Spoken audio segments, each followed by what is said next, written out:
content. You just have to take the structure, and then based on that structure, you can write your own sentences. So it will not fall into plagiarism.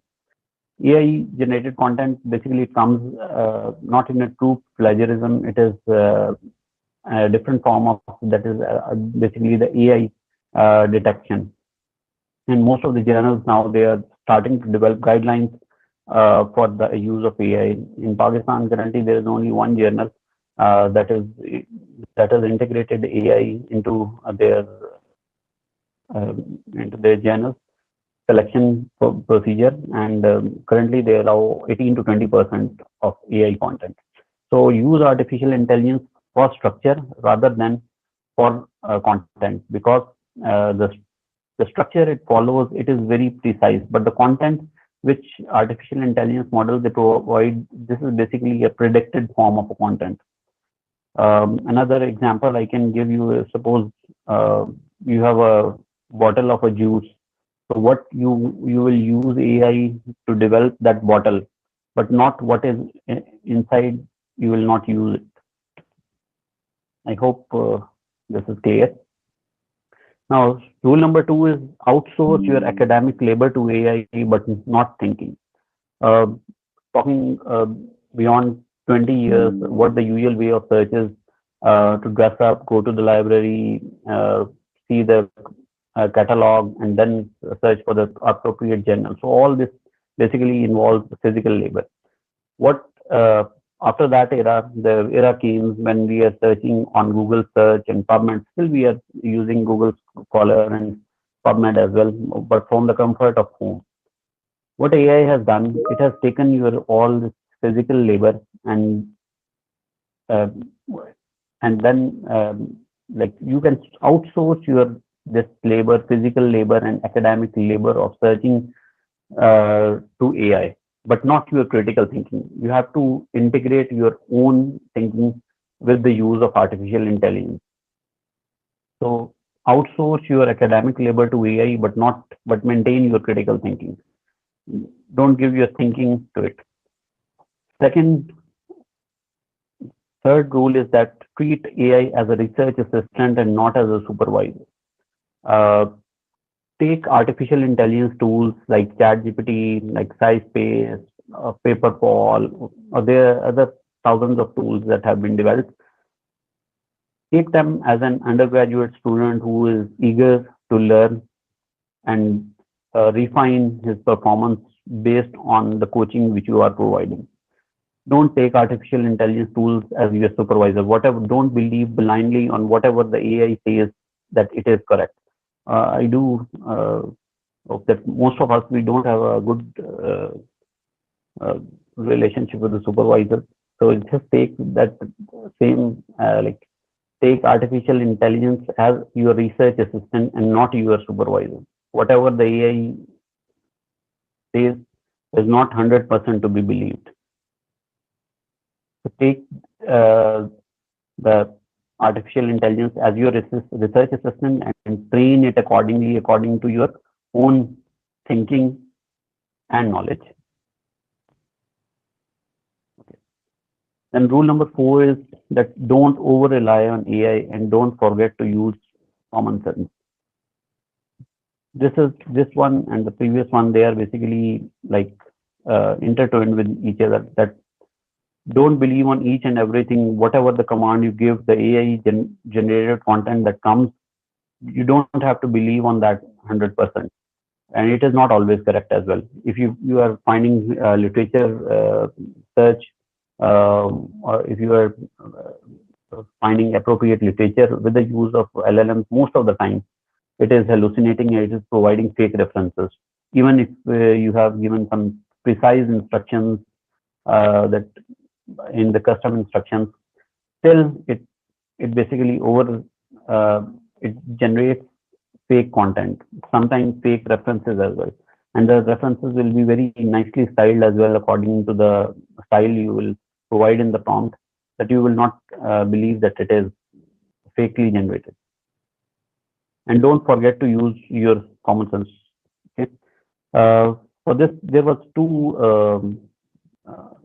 persons that became known to the whole world because they over relied on the AI. One is the ChatGPT lawyer. There was a lawyer in New York.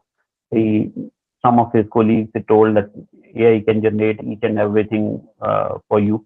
So whatever the case details he has here put into the ChatGPT, and ChatGPT provides a bunch of the references and prepared whole case of almost maybe 70, 75 pages. What he did, he's seen the structure of it, that the structure is very nicely written and there were appropriate references as well given. So he went to the court next day and put all the things in front of the judge. And later on, he got fined for that as well. And he again he don't accept his mistake, and he says that this is because of the technology he got captured. So he was banned for his professional career for almost 6 months. Second is an academician, is a lecturer at the University of Texas. What he did given assignments to the students, and the students, when filled the assignments, he run it through the ChatGPT, and even the students, they haven't copied. ChatGPT has labeled each and every student with the that they have copied the assignment from the AI tools. So the students, they got grade for all the other subjects, but for that they haven't got. And then they complained to the administration, and they asked the teacher. He said that he ran it through ChatGPT for marking the assignment. So he was known for the ChatGPT professor. So we don't have to over rely on the AI, and we have to use our common sense and maintain our critical thinking. Okay. Then this is the rule number 5, that AI is neither the fantasized utopia nor the feared dystopia. There's two set of people.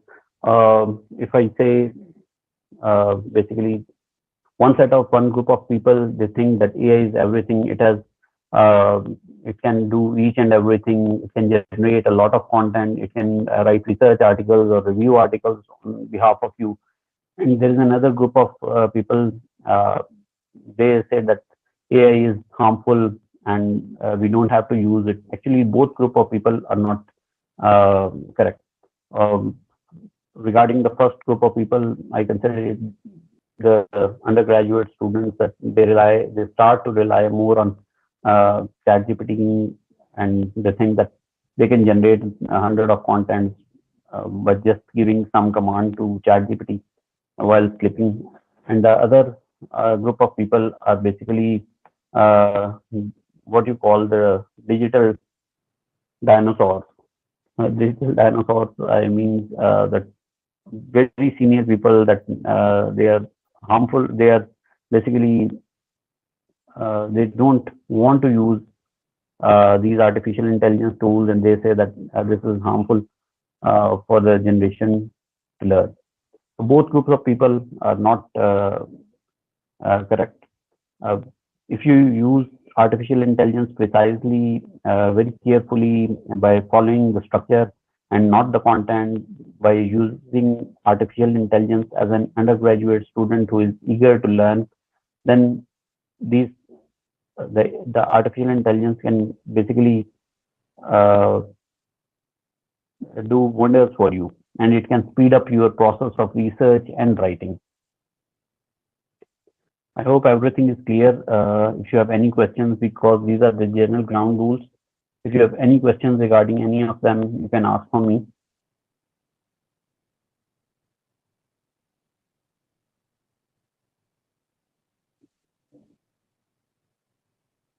Okay, there's one question that is decision making by AI is based on fitted algorithm or some schemes on background, or it is based on something close to human cognition, or is uncontrolled or unpredictable. Okay, so the decision making, if you are using for scientific research purpose or even diagnostic purposes, mostly it is based on the fitted algorithm or some artificial intelligence tools nowadays. They keep on learning from the data like their knowledge base can be updated each and every day. So, but it is, or it is based on something close to human cognition. Now, it is, even if the data is 100% or the algorithm has been 100% been backed or supported, still it is not closer to the human cognition. But it is definitely, it is uncontrolled and unpredictable.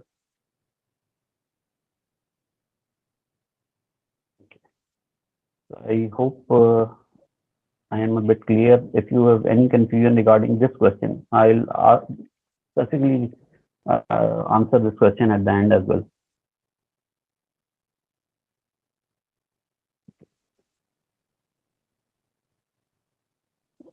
Any confusion in all these ground rules?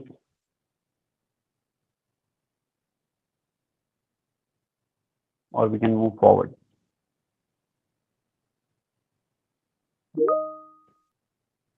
So let me ask you one of the questions. While you are planning to write a research article, what is the first thing that comes into your mind?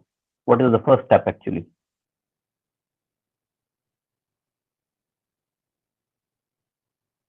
Any one of you can answer? Dr. Rehan, can I say something? Yes, yes. Dr. Rehan, I just wanted to give a reminder to the participants, please fill the pre-test. अगर तो सबने कर लिया, can you just raise your hands और comment कि जिन लोगों ने कर लिया और जिन्होंने नहीं कर लिया, kindly spare 2 minutes और pre-test fill कर लें before the session continues actually. Okay, fine. That will be fine. So all those participants who have filled the form can raise the hand, or just I will give 2 minutes. So we will start now. This is 8:48. We will start at 8:50. The rest of the discussion, because the rest of the discussions will be hands-on mostly.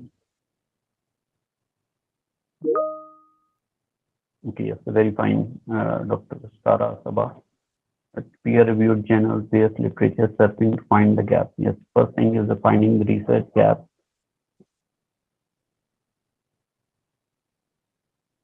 Okay.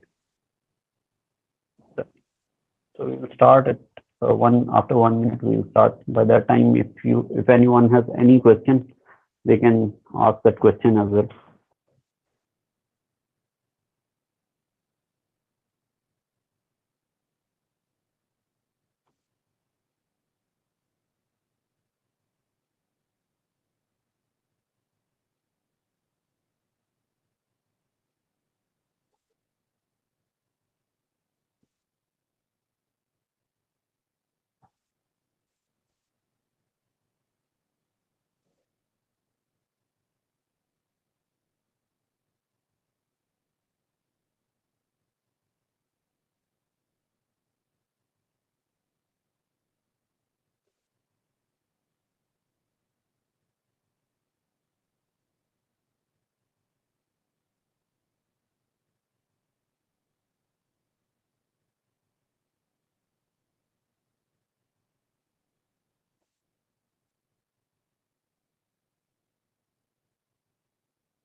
Okay, I hope everyone has filled the form now.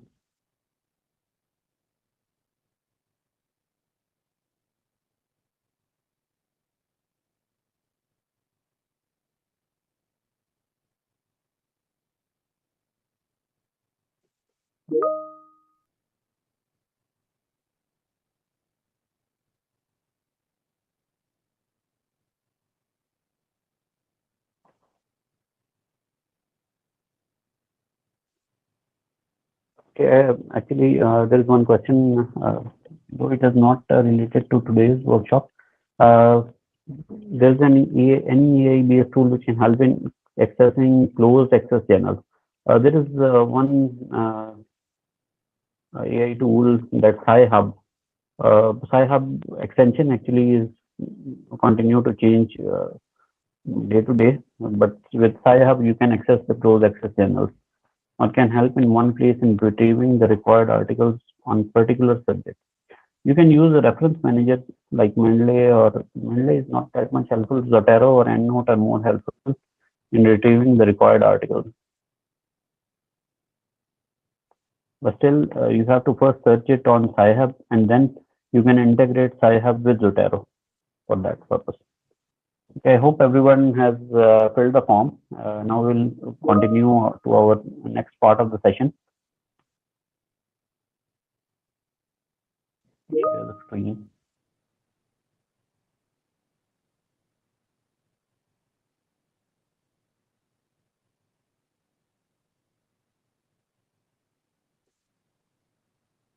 Okay.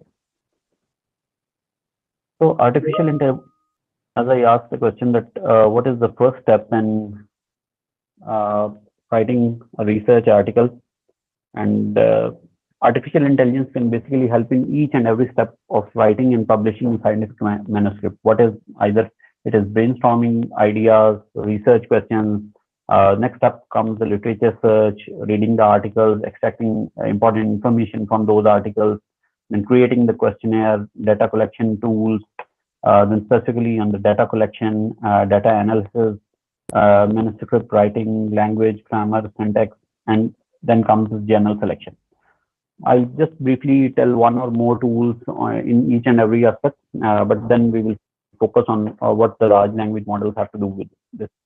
First is regarding the brainstorming ideas, research questions. There was an AI tool. There was basically a website called Elicit, which earlier helps to identify these research questions, or now for brainstorming ideas, you can use large language models such as ChatGPT, Claude, or Gemini. And for research questions, you can use, there is one app that has been developed with the name of ResearchKick by Mushtaq Bilal. He is a basically social sciences professor from Pakistan, who currently working in Europe and very popular with the use of AI in scientific writing and academic writing. Then for literature search, you can use SciSpace, you can use R-Discovery, you can use Consensus, you can use Elicit, you can read those articles, extract important information in either in the tabular form or specific some such format. You can add questions to them by using their Copilot function. When creating questionnaire, Google Forms is the most popular. Apart from them, you can use Microsoft Forms as well. Data collection tools, data collection again, then it will be in the form of with the help of a Google form or Microsoft form. You can easily collect the data and you can incorporate that data into either Excel sheets, or if you have to analyze it with the use of SPSS, you can use. Then data analysis, once you have extracted the data in Excel, then you can analyze that data even in ChatGPT as well. But for specifically statistical purposes, like we are using SPSS, there is one AI tool with the name of Julius. But Julius subscription is very costly, and in Pakistan, our institutions are also not much supporting. But if there is an institutional support, that is a very good tool. And for manuscript writing, checking the language, Grammarly, there is one earlier used for academic writing is Grammarly. The counterpart for scientific writing for Grammarly is Paperpal. Then for another is GeniAI. Then reference and citations are your reference managers like EndNote, Zotero. And for journal selection also, there are some specific tools. Okay. So artificial intelligence basically can help in each step of writing and publishing a scientific manuscript. Coming on to the discussion of large language models. Now, what are these? These large language models are basically advanced artificial intelligence system. Sorry, Dr. Khan, आपको interrupt कर रही हूँ. Kindly जी जी slide show on कर लें क्योंकि slide font काफी अच्छा स्लाइड मैं शो। जी जी, जी जी थैंक यू। अब ठीक है, अब बेहतर। ठीक, आप अगर अपना स्लाइड ओके शो एक्टिवेट जी करें। जी जी जी जी अब सही। जी, okay thank you thank you. so okay, so what are large language models? These large language models are basically advanced artificial systems, and they are designed to understand, generate and manipulate human like text, but still they are, that is like uh, they can generate human like text, but when you are using it, try to use like the structure of it rather than the content, so you don't have to humanize. Majority of the people they ask from me that how we can humanize. There are certain apps as well to humanize, so I just tell them that you don't have to humanize. Even if you humanize, again it is an AI generated content, and again it will be caught in the plagiarism. So better to follow the structural format rather than that exact copy that same text. Yes, these models, they represent a significant leap in natural language processing technology, and they are capable of performing a wide range of language related tasks with remarkable proficiency. Now, large language models are basically trained on vast amounts of data. There are actually hundreds, thousands and billions of tokens of information that has been embedded into that large language models. If you are talking specifically of ChatGPT, the output you can generate in one day with the free model is approximately 128,000 tokens. So one token is approximately equal to one word. So mean you can get an output of approximately 128,000 words in one day with the free model. These they are basically trained on vast amounts of text data, allowing them to capture complex patterns, relationships, and knowledge across diverse domains. And here comes there's the difference between what you search on Google Scholar and what you search on these large language models or any other AI tools. That is the difference between keyword search and semantic search. What the Google Scholar and PubMed they do, you can they write with the help of Boolean operators. Now, suppose there are two words like angina and myocardial infarction. So with the help of a keyword search, they can only define what is angina and what is myocardial infarction, but they will not take a correlation between two. While in semantic search, it takes basically the correlations between both of these and then give more specific results as compared to the Google Scholar.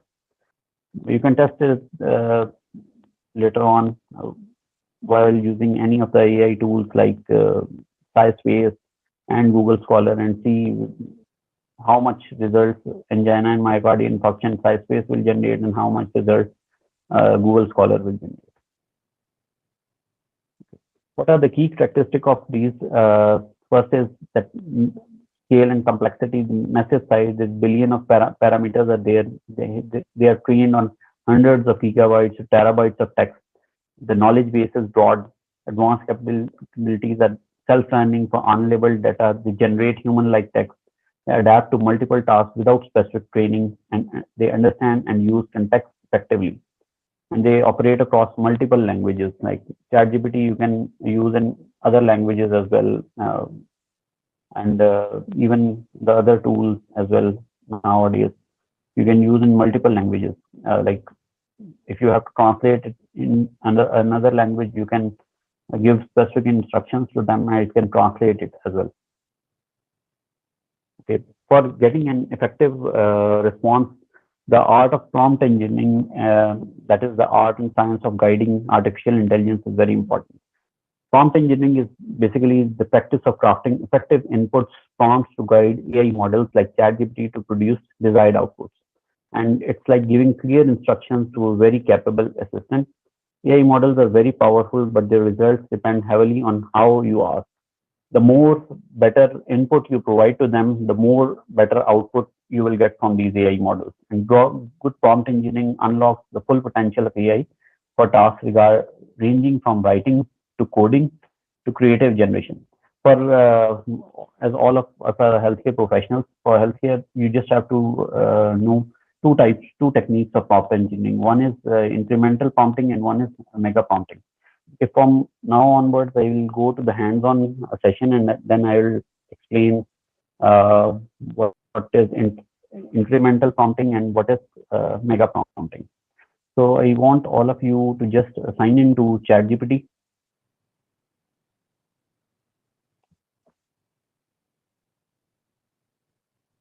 ChatGPT.com.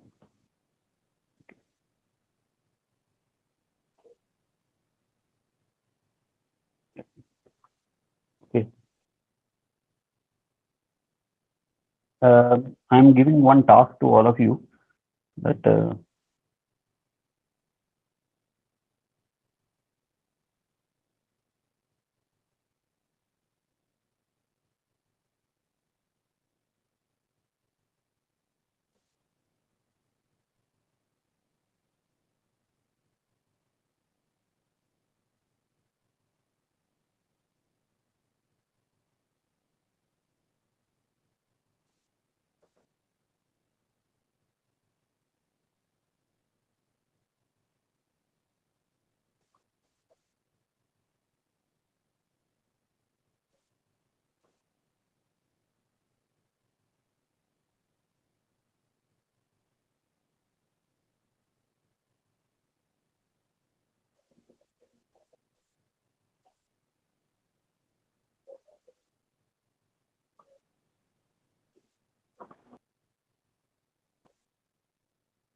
okay. There is one task I have given you.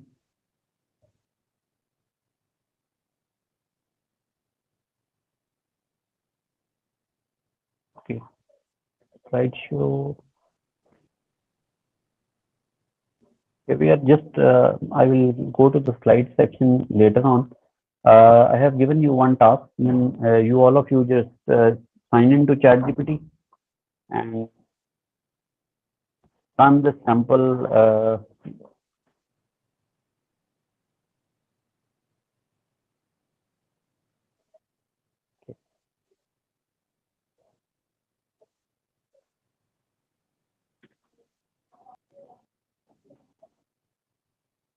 that I will explain the prompt engineering later on as well. Just go to the ChatGPT, go to chatgpt.com, and then sign in to your ChatGPT, and what the task I have given, just run it through ChatGPT.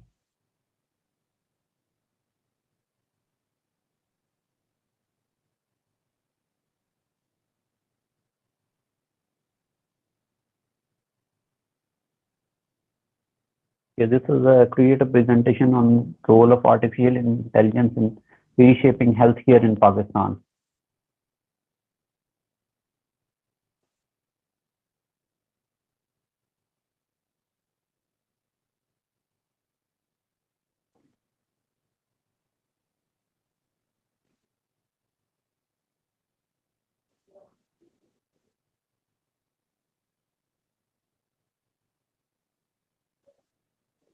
Okay.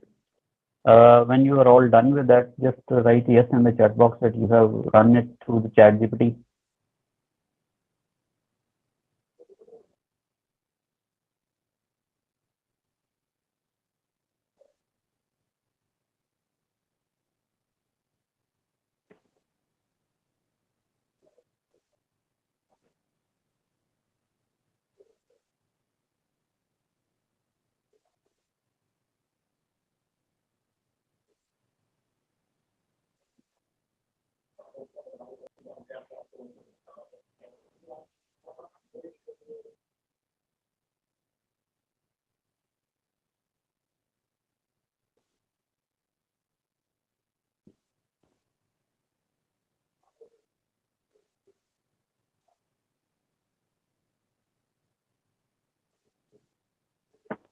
Okay.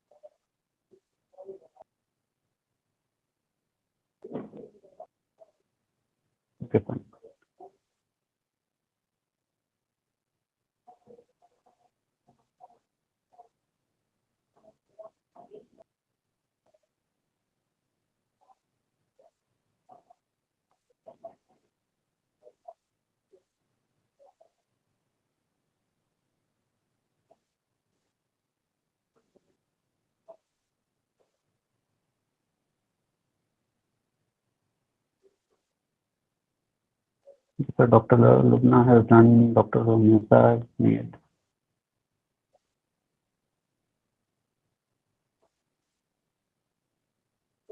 Dr. FIFA has done. Okay, so majority of people have done it. So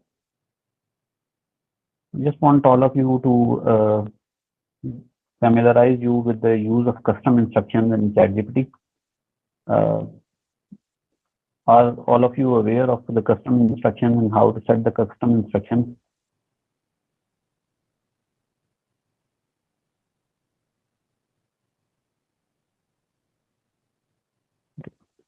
Once you sign into ChatGPT, you will go to this icon where this R is written that I have signed it. Just click on it. There are certain options of one is customize ChatGPT. Click on customize ChatGPT. Once you open it, there are two set of questions. First is what would you like ChatGPT to know about you to provide better response? And second question is how would you like ChatGPT to respond? So in the first option, like you have to give your own background. What is your field? Suppose this was my custom instruction that I am an academic.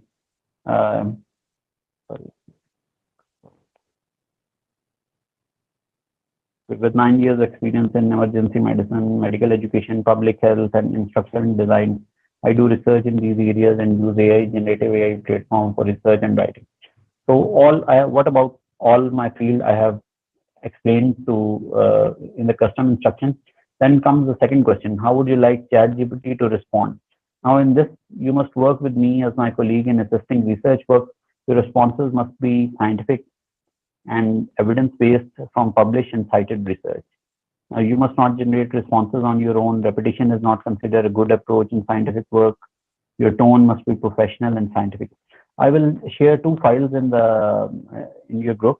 Just follow those files along with me and fill your custom instructions. You can use it later as well. This is just to briefly explain importance of custom instructions.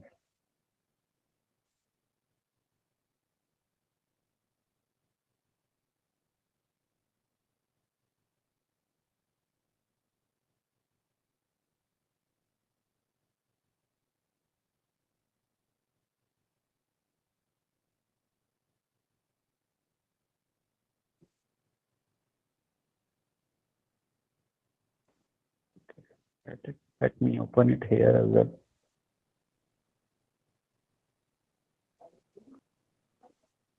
Okay. I hope my screen is visible now to everyone.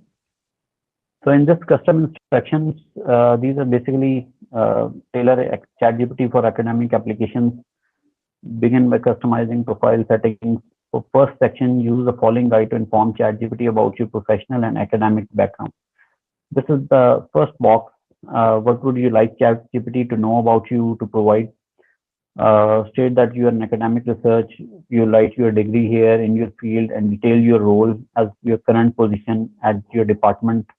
You can skip the university, but you can write the department. So ChatGPT will know about what the specific area you are working. Then describe your ongoing research, including the specific focus of your current project, any teaching responsibilities related to, in this column, you can write whatever the courses you taught or you are currently teaching. Then mention your prior publications and research projects to provide a comprehensive background that your number of publications you can write or whatever the field in which you are doing research or your ongoing research project. Then you assign the ChatGPT the role of your research assistant, outlining its responsibilities such as aiding in formulating research queries, simplifying intricate subjects. This is just a template. You can use the template on your own as well. The robustness and clarity of the argument, providing actionable improvement, compelling nature of the evidence, supporting the argument, coherence and cohesion, the style, consistency, and adherence to academic norms. In the second section, the second question is how would you like ChatGPT to respond? Now you have to give ChatGPT the role of a persona that ChatGPT should work with you as an academic peer, ensuring all cited information is backed by legitimate and published sources. Now, no fake references. ChatGPT must not fabricate references and should admit when it lacks specific information.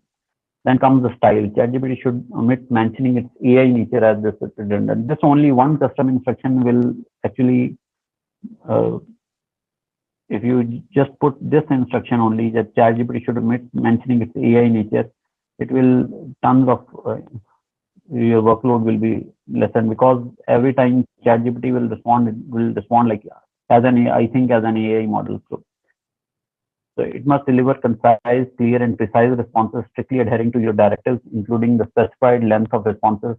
The responses should always aim for clarity and precision without sacrificing brevity. Then at the end, you can put 150 to 100 words, or even less, of one paragraph or two paragraphs of what you have previously written in any research article, any section of that. So ChatGPT will get to know your style of writing and will provide the responses according to that style. For those people who are working in, like there's one doctor working in basic medical sciences, you have to prepare the course structure, you have to prepare the multiple choice questions. You can even put that multiple choice questions or the course structure which we have prepared in that custom instruction. Because if you see in the custom instructions, both questions you have limit of 1500 words. Still, say I just put for the second question, I just put I think 585 words. So this is less. You can put all the information. So at the end, you will get a better response.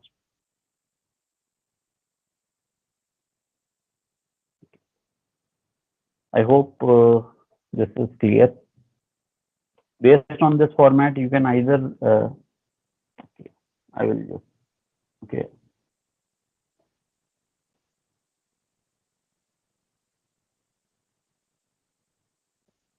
Okay, I will repeat it again.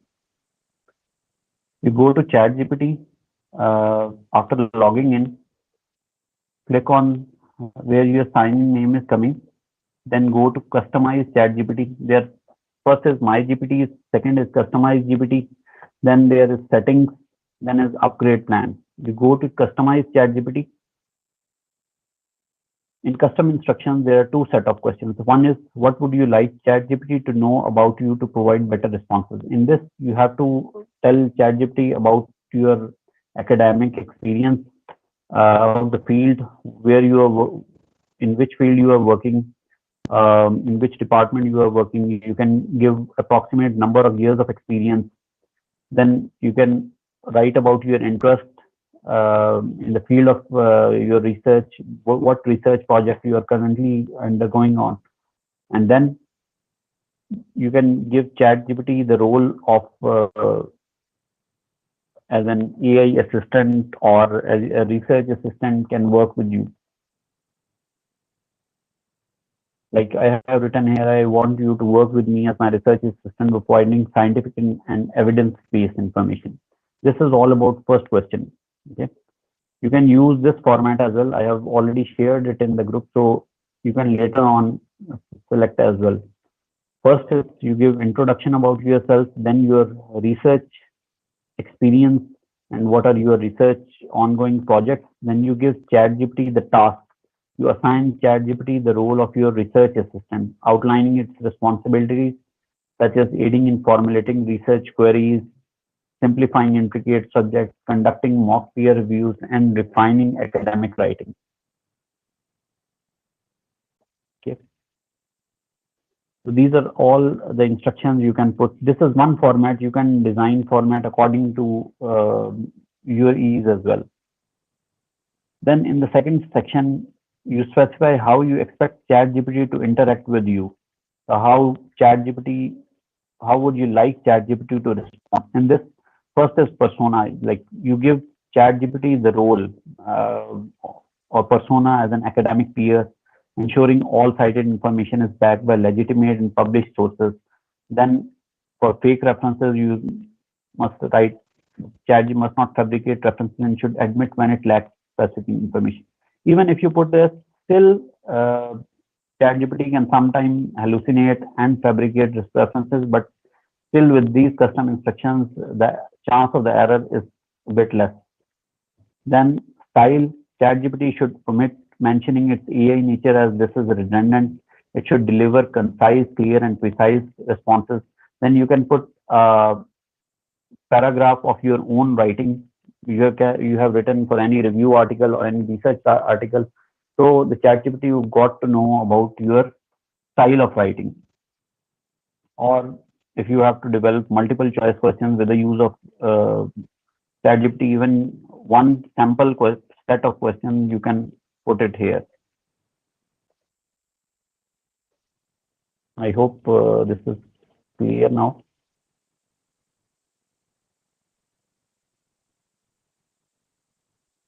Okay. Any such a question regarding the how to customize? I'll do it for the third time.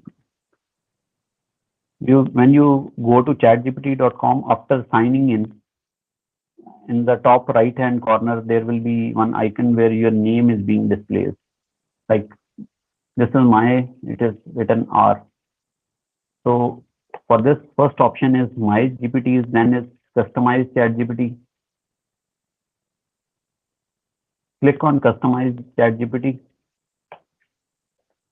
And then first question is, how would you like ChatGPT to know about you to provide better responses?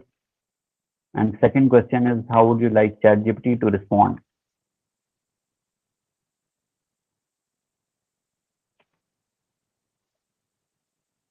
Yes, you can change customization. Even with every project, you can change customization. But once you put a generalized customization, it will be much better. Yes, Professor Lubna Ijaz has some questions. Okay. So now once you have set the custom instructions, now again run the same prompt as you have previously run it. You will see the difference in the output you will get.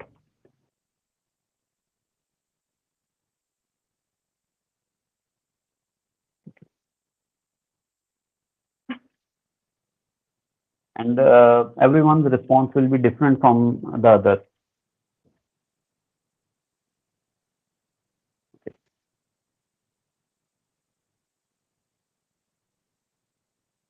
Dr. Rehan, I have a query. Yes, Dr. Afifa. Once अगर हम अपनी कोई customization कर लेते हैं, like research related, तो later on कभी हमें like कोई academic उसके लिए चाहिए होती है, तो हम उसको recustomize भी कर सकते हैं, उसके लिए अलग ID create करनी पड़ेगी? आप हर रोज भी इसकी कस्टमाइजेशन चेंज कर सकते हैं. अच्छा, ठीक है. हर रिस्पॉन्स के बाद भी चेंज कर सकते हैं. सही, थैंक यू. ठीक है. और इसको ऑफ भी कर सकते हैं आप, यानी यहाँ पे जाएं, इसको अगर आप नहीं चाहते कि कस्टमाइज करना तो यहाँ पे इसको ऑफ कर देंगे और इसको सेव कर देंगे. Customize ChatGPT. Okay.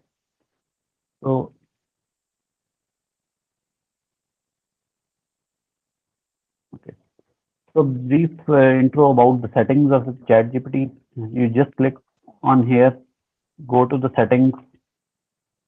First are the general settings. In this, always show code when using data analysis. It's better to always keep it open because you can work on large set of data with the use of this. Then language, keep it as auto detect.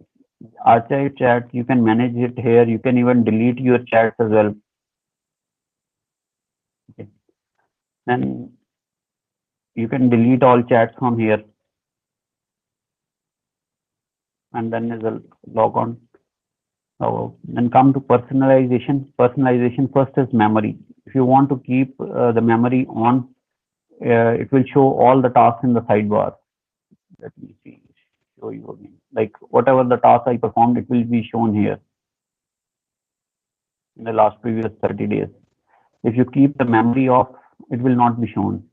Every time it will be a new chat for you. Okay. custom instructions you can off from here as well, and this memory you can keep it on or off. Then comes speech. The voice settings, you can choose any format for that.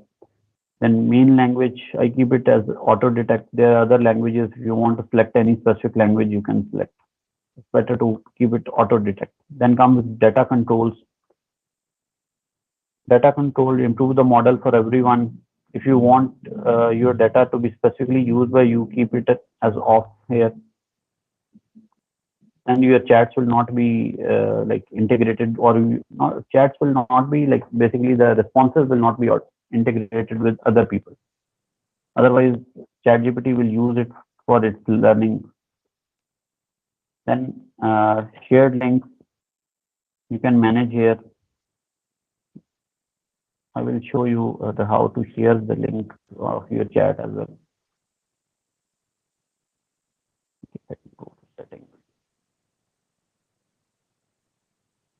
Then you can export data.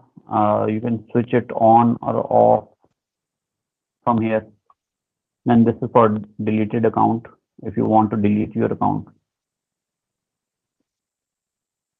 Then comes builder profile. You can use any specific image or here as well. You can link your ChatGPT with LinkedIn, Twitter, or GitHub, or any of the other apps. Then you can connect your apps with a Google Drive, with a Microsoft OneDrive. So you don't have to upload documents again and again. You can just upload it from Google Drive or Microsoft OneDrive. Then comes security, multi-factor authentication. Always keep it, always enable it. It's better to keep on the multi-factor authentication. Secondly, in these ChatGPT, Claude, or Gemini, never use your personal, never upload your personal information, your ID card, your personal photographs, because these sort of AI models, they are not end-to-end encryption. Even with these end-to-end encryption, still there is a chance that your security can be breached. And last is for the subscription of it. There is one ChatGPT Plus, in which the 4 model is being used. Then ChatGPT Free is 3.5 model, and basically subscription is for ChatGPT Plus is $20 per month. So I encourage everyone to basically buy the. If once you are using it much, it's better to use the paid model. From here, you can select the model, this ChatGPT 4o, O1, O1 mini, and then more models. There's legacy model, that is GPT-4 and GPT-4 Omni. You can use any one. There's one in the free versions. You can use any one of these. If you have a paid version, then it's better to use ChatGPT 4. Now, as we have discussed previously, the prompt engineering, there are two sets of prompting. One is incremental prompting and the other is mega prompting. Incremental prompting means that you give one response, you ask one question to ChatGPT, and then you increment your responses accordingly. Suppose taking into what we have previously done, I'll just give an example of that same. That it was about the role of artificial intelligence in shaping healthcare in Pakistan. So I will ask first that. Okay, I'll ask it. Do you have any idea?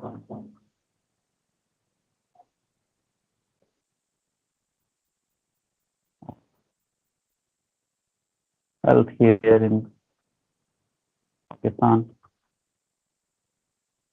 So I asked one set of only one question.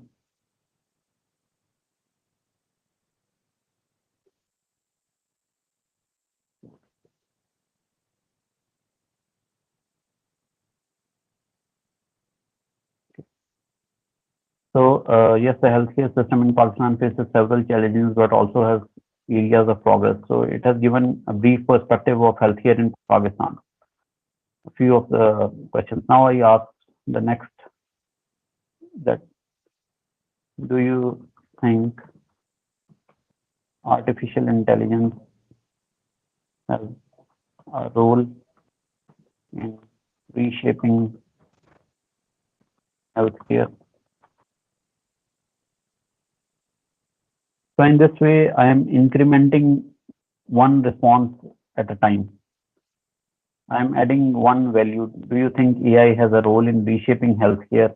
Now it has given artificial intelligence holds significant potential to reshape healthcare across many dimensions. First, it is given about diagnostics, and AI can analyze complex medical data much faster than human clinicians, helping to diagnose diseases, treatment personalization, and predictive analysis, and drug discovery and development, operational efficiencies, enhancing access to healthcare. Now I'll ask the next question, that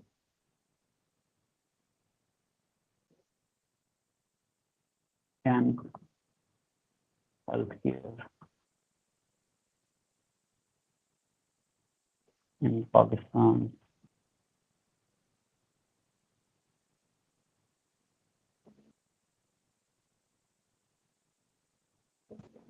be integrated with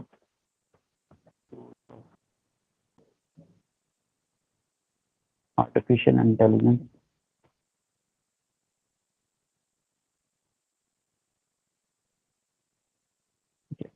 So now it has given specific perspective of artificial intelligence in Pakistan, that how it can reshape. Whatever the responses earlier has given, it is already backed in its database, and it has provided, it actually remembers the previous question and then it acts on it. Okay. So now next question, how AI integration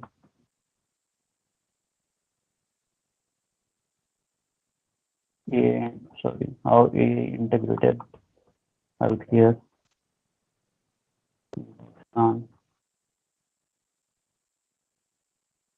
can be compared to Western world, or I can give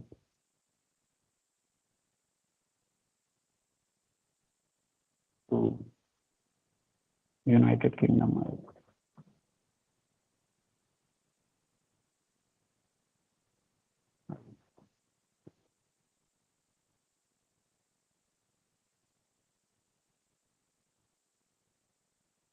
Okay, this is just to give you all an example of what is incremental prompting, that you give one question and then you continue to increment your response on the basis of that.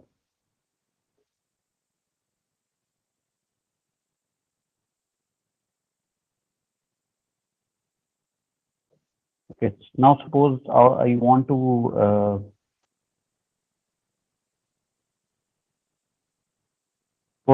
to use any of these questions for brainstorming some research idea based on above discussion. Can you give search ideas with AI integration related healthcare in Pakistan?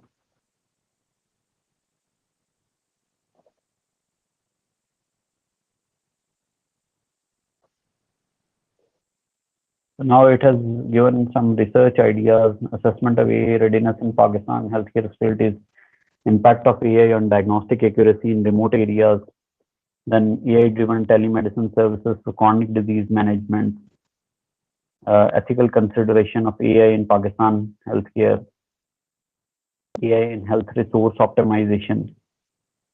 Suppose I am more concerned about the sixth one. So I'll just copy it here. Either you can copy it or you can mention the number. Just write it in the prompt that based on this idea, brainstorm 10 research questions.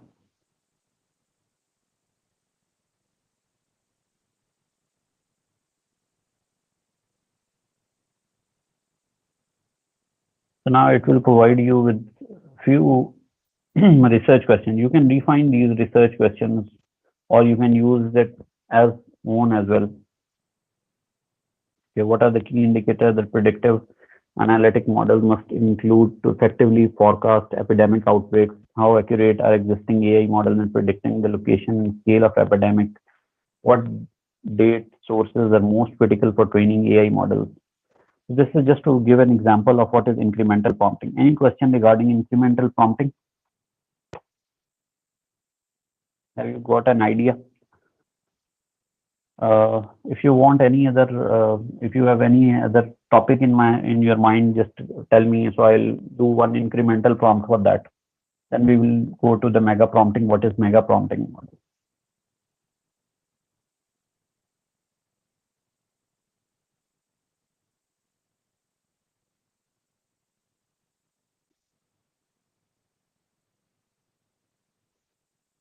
You can open your mics and ask as well. Any questions?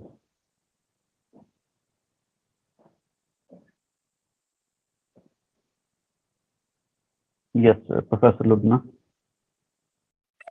Assalamu alaikum. What I could understand that we start from a more broader idea and then we keep on building to become more focused on some area. That is what do you mean by incremental? Yes, incremental prompting same.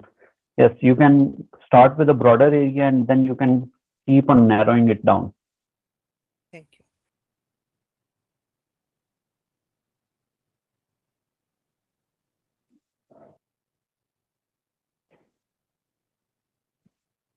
Yes, research ideas. Now, this is because just I make it very broad. If I narrow it down to more, it will provide you new ideas as well.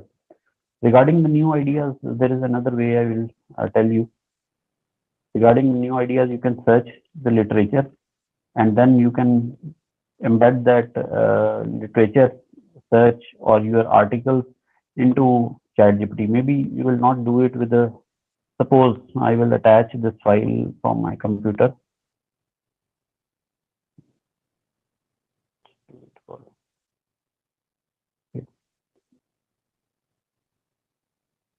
Suppose this was some research article. I go to this attach file tab and I attach this article. This article was basically regarding use of artificial intelligence. Now I will give the prompt that summarize the key findings in this research article. Identify knowledge gaps and give innovative new ideas based on research gaps. Now this is another way to find, this was a scoping review. So it has given the key findings of that this scoping review assess the use of artificial intelligence, enhancing communication skills.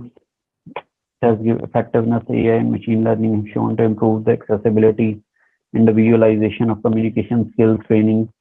What are the key barriers? They included the lack of authenticity in AI-driven interactions and the limited scenarios. Supporting factors, then identified knowledge gaps, limited scope of application AI in machine learning application are extensively explored across various scenarios and medical specialties, authenticity and realism. There is a need for AI systems that can more authentically mimic and innovative research ideas based on knowledge gap development of AI-driven interpersonal communication models. AI's role in facilitating communication across different health professionals, not just between nurse and physician, but including other healthcare providers, advanced natural language process systems, cross-cultural communication. This is another way you can find new ideas. Right? It's better to develop custom GPT, which I'll demonstrate it later on. I hope it's clear now. Okay. So coming on to what is mega prompting is. Let me open the presentation again.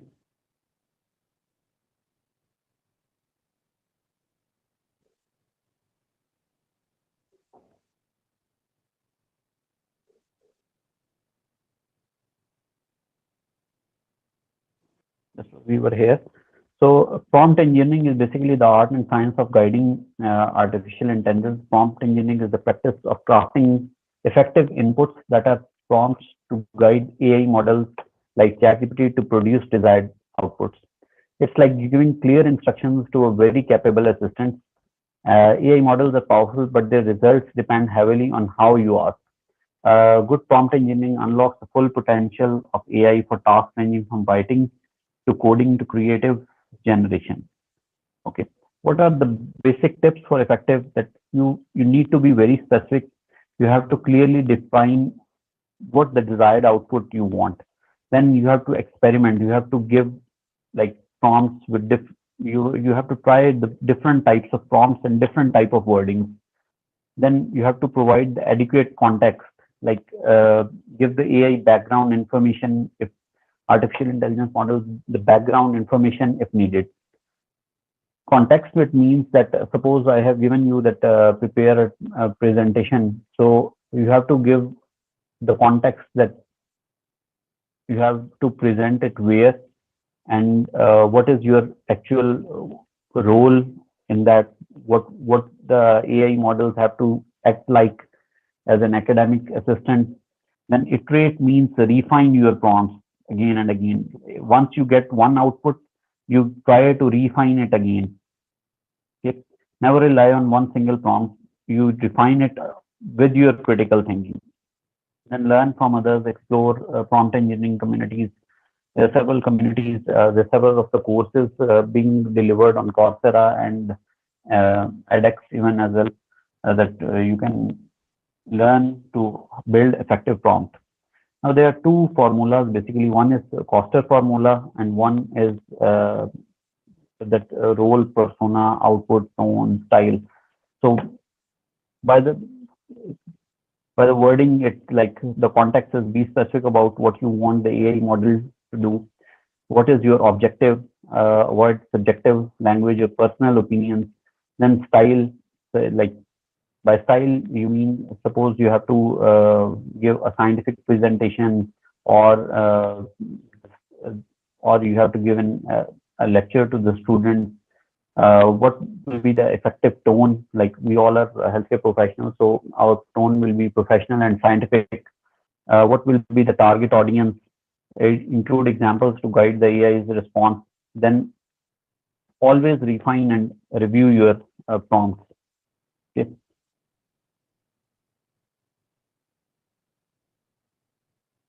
Okay. One is this, and second is like,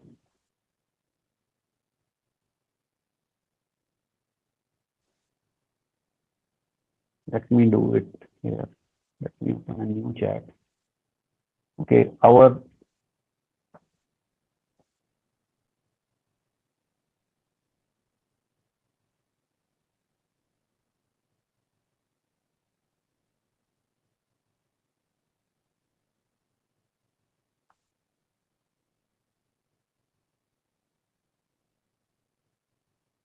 so this was our previous talks were that on the role of artificial intelligence in reshaping healthcare. So make presentation.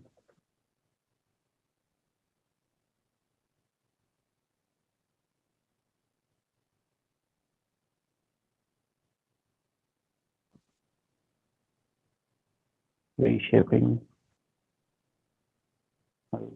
here in Pakistan.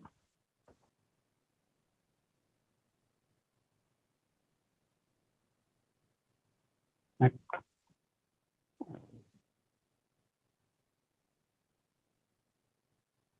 Research.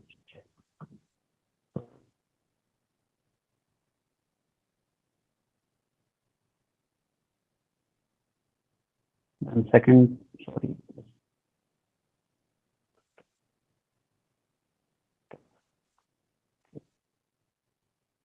let me copy it here.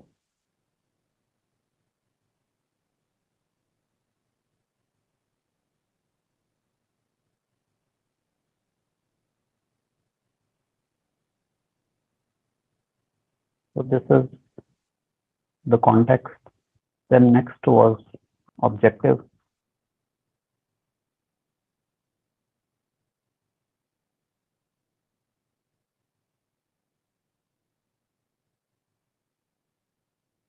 Objective is that I want to make 10 slides for this presentation.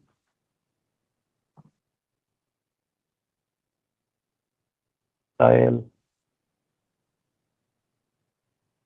scientific, and evidence-based.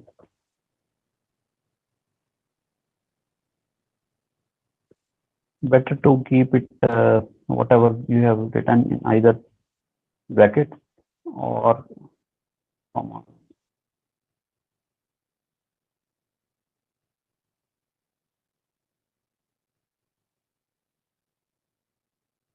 This is scientific and evidence-based. Then comes tone. Tone is professional. You can write professional and scientific as well, or for academic purpose, you can write it for academic purpose.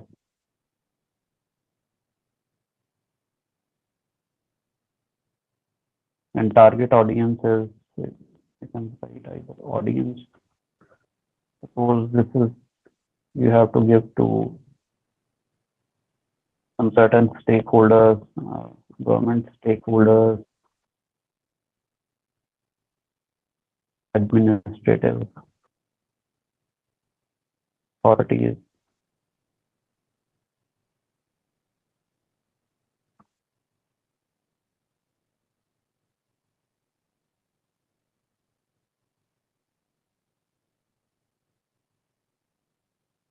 Then R stands for response. Once the response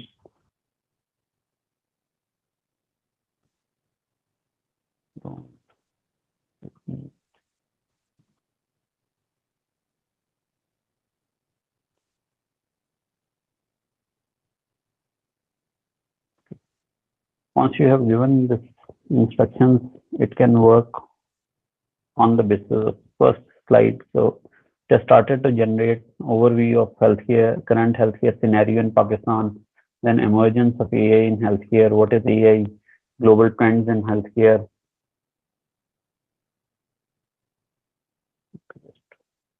This is transforming healthcare in Pakistan through artificial intelligence, introduction to healthcare challenges, what is artificial intelligence, definition and components, then global AI healthcare landscape, AI in Pakistan's healthcare, current initiatives, then case study of AI-driven diagnostics in rural Pakistan.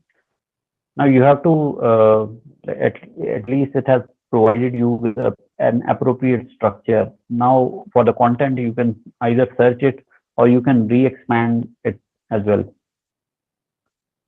This is an example of what is mega prompting. Is that like you combine whole prompts in parts. Another model which can be used in mega prompting is first you have to give the role of or persona, like act as a research expert.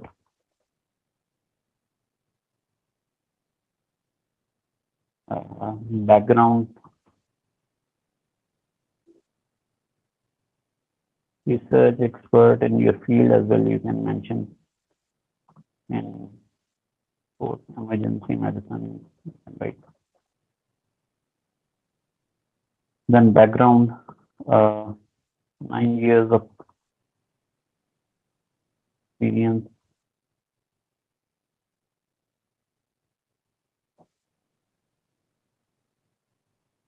Then output, what you want. Suppose I want to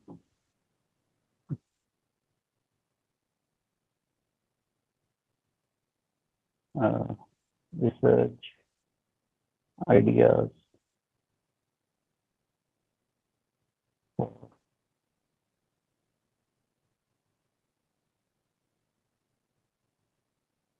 integrated artificial intelligence in patients in emergency department.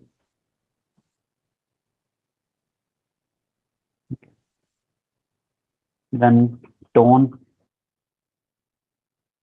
scientific, and professional.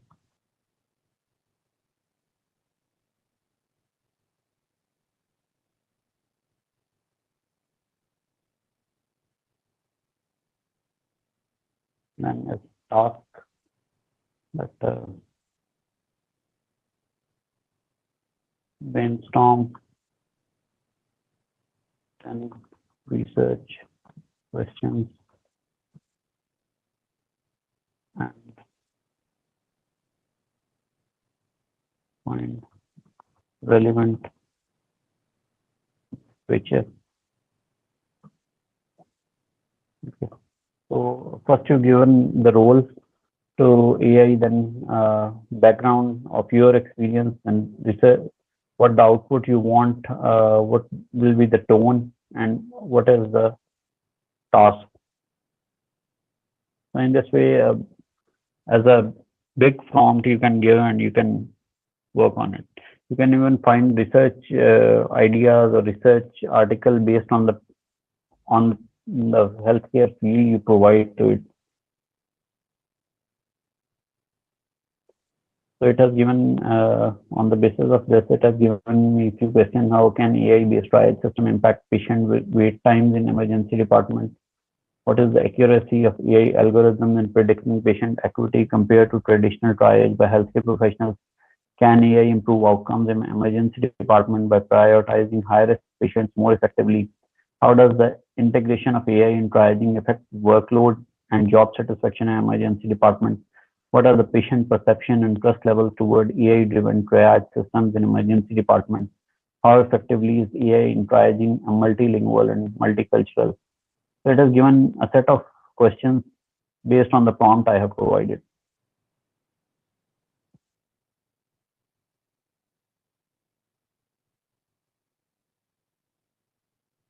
Probably AI reply will be based on all information related existing healthcare in Pakistan on internet. Yes, it will be integrated with all the information.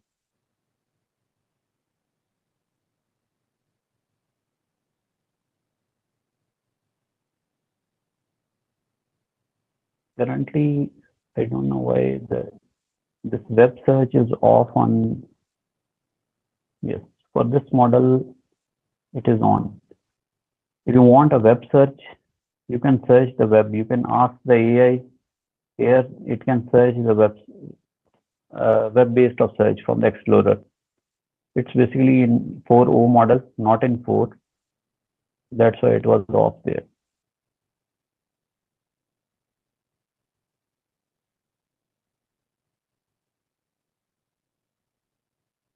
In the newer models, if you are using a free model, maybe it will not provide with all the information that is current, but mostly it will reply with the existing knowledge.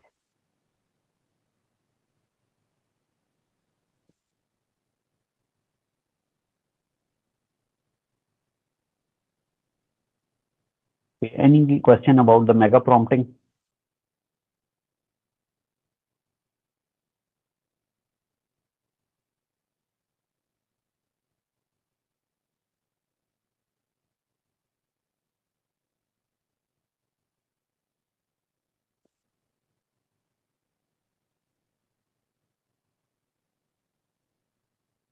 I hope you all have got about what is the incremental prompting, what is mega prompting.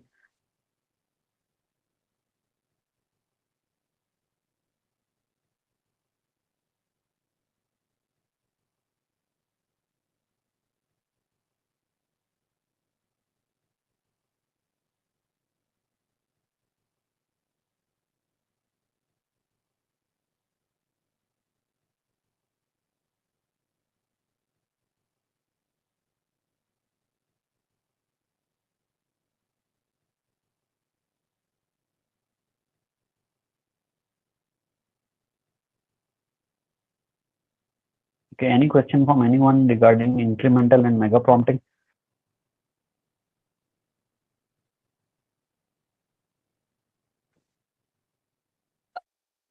Ji, Dr. Rehan. Ji. Ji, I want to ask in mega prompting, what I could understand is that we have focused one particular topic or point in our mind, and we want to ask about it from different aspects. Is it clear? Yes, that's same. We actually we define each and everything in that one broader topic we have, and then we define and we direct the ChatGPT to answer according to that specific things we have provided. In incremental prompting, sometimes it is very broad topic, then you continue to narrow down. Maybe it will take 10 to 15 responses. Whereas in mega prompting, one broader topic, you can divide it into like with the context, what you want in the context, what is the tone you want, what is the task, what is the output you desire. So you define the roles and then ChatGPT will respond according to that. So when we are very sure what do we want, so in that case we will go for the mega prompting so that we are able to give the exact instructions, like we put in the filters in some searches. Similarly, we will put all these specific boundaries within which we need the response, that is mega prompting. Okay. It's always better to, when you are start to think about a research topic, it's better to go first with an incremental prompting. Once you have developed a specific background of it, then you put it in mega prompting. Yes, I understand. Thank you. Okay, so we will take a 5 minutes break, and then we will start with the what is a zero draft and how we can do literature search on ChatGPT and how we can prepare a custom GPT on ChatGPT. We'll take a 5 minutes break, and then we will start again. After that, we have a few parts only remaining, that is regarding Gemini and these ChatGPT things. So hopefully we will cover in the next 1 hour. Hope it will be fine. We'll take a 5 minutes break. Yes, please.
Okay, so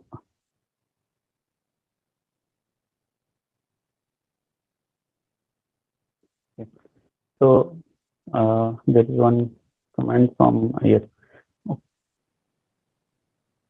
yeah, that's the sense because what you have written, I already said when explaining the rules, general rules to use AI that take your cognitive power along with AI. This is when the use of AI, these brainstorming research questions or getting research ideas, when you are totally blank and just starting with it. Definitely, you will refine your research topic based on thousands of literatures. You will search on the web, you will search on the AI search engines, you will search on these large language models, and then you refine your research topic with the help of your cognitive power. So this is not all solely to use AI to get these ideas, but you have to maintain your own critical thinking and refine your research with the use of AI. So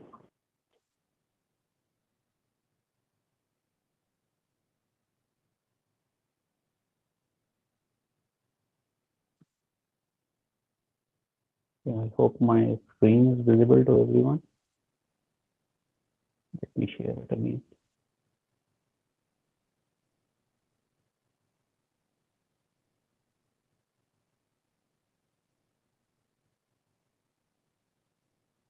Okay, so we were here. Okay, let me introduce to what is zero draft. Have you ever felt like you have a bunch of interesting ideas, but when you sit down to write, you just go blank? So this is oftenly said to be a writer's block. When you start writing, you don't know how an idea relates to another, and you end up overthinking and not writing. So this happens because even though you have ideas, but they are unprocessed. And the purpose of zero draft is to process your ideas. So, what is the zero draft? Zero draft is the thing when you are just starting to think about a topic and you are just starting to write. So, zero draft is not what you have to submit to the journal articles. So, a brief exercise. I just want to give you that set just a timer to 5 minutes and write about any topic you want to write. Open a blank document, just write it in MS Word or Google Docs and start writing about your project the moment the timer goes off. Just take maybe 3 minutes or 5 minutes to write as many words as possible.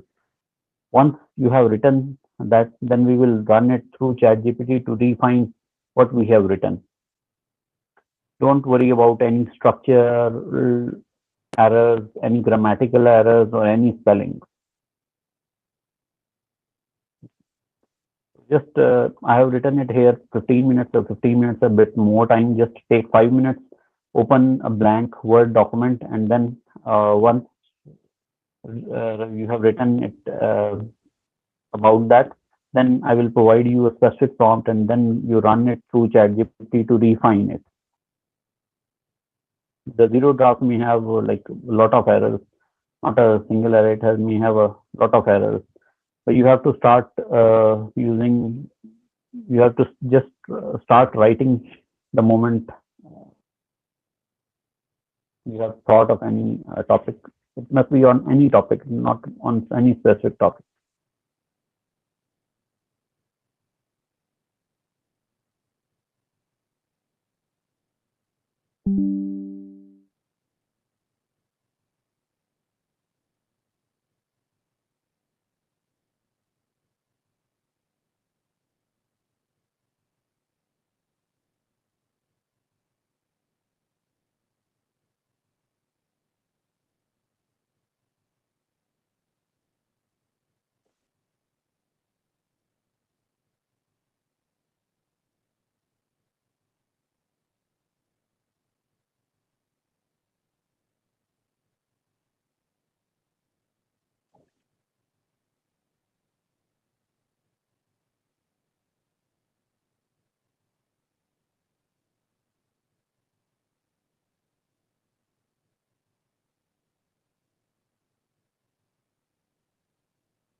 Just start writing. And then I will provide you with the prompt that how you can refine your zero draft.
Okay, I hope everyone has written a piece of information uh, regarding about zero draft.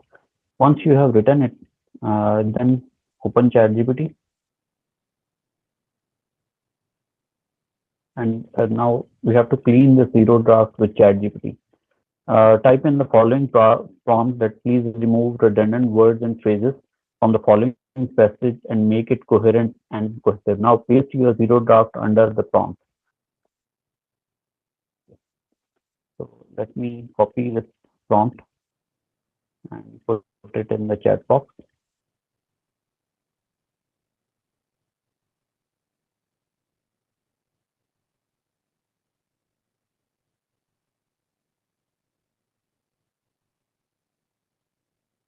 Okay. Use this prompt, and now what you have written, just run it through ChatGPT.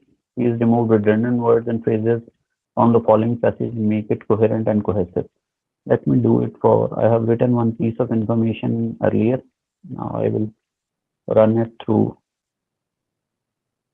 Suppose this was some draft I have written about use of AI in medical research writing. So this is, I will copy it here.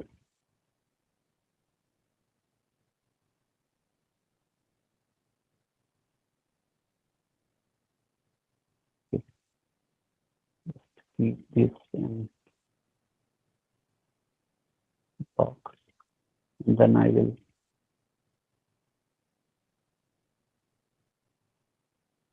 use this prompt to refine it.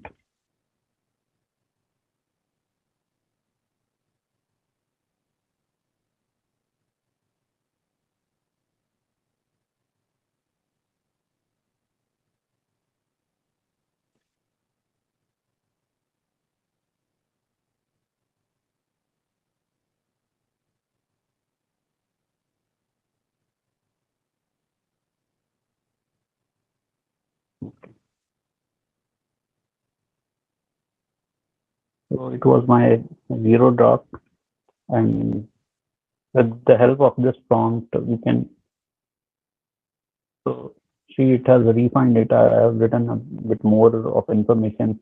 They make inspiration in every field. The use of AI in medical science has also undergone tremendous growth in the recent era. It's ranged from its use in medical record keeping, clinical decision making, using it as a diagnostic approach in its application in healthcare.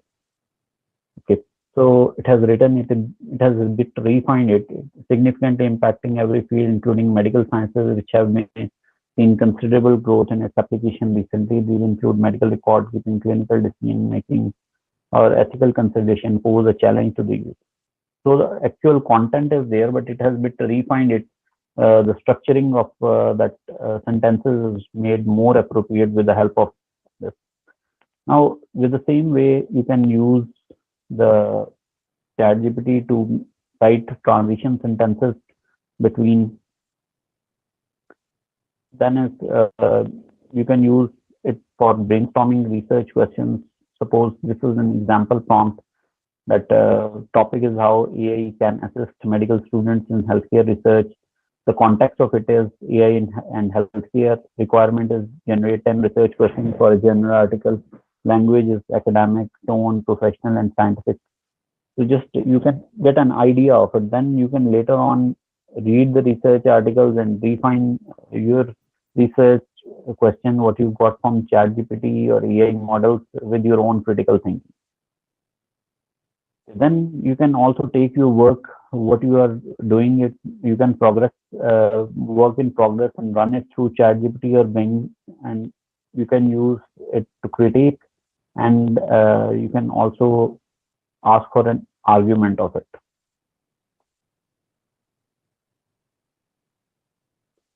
Suppose you have read any article and then you are not clear about it, so you can use ChatGPT as a reading assistant as well. You can give the prompt that please explain the following passage in simple words. I am having difficulty understanding a particular point. Suppose a particular point in a journal article or in an academic article you have difficulty in understanding. You can copy that prompt, copy that text, and then with this prompt you can run it through the ChatGPT. Then suppose for this same lines we have written earlier. So many of us, we struggle with writing precise topic sentences for paragraphs. Now you can use ChatGPT to write a topic sentence for and run it through ChatGPT. So if you are not satisfied with the results, you can ask it to give with 3 variations of the topic sentences. Suppose I copy it here, and for the same we have refined the 0 draft. I will give the prompt that here is the right topic sentence for this paragraph.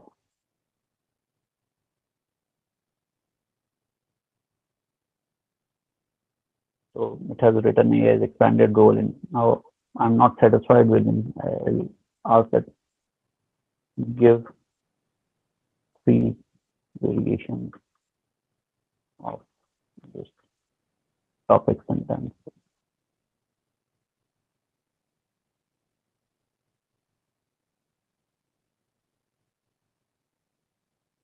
Okay, now it has given 3 variations of this topic sentence. You can use it accordingly, whatever you feel more better. Now, one of the other things you can use ChatGPT is regarding the analysis. Suppose in any article, let me search an article, or in any Excel file you have your data embedded and you want to analyze it, or you have difficulty in understanding the analysis part of a research article.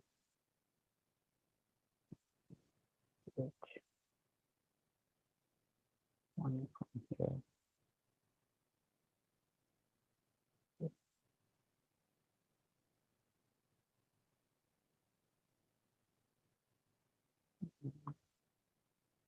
More tables in this article.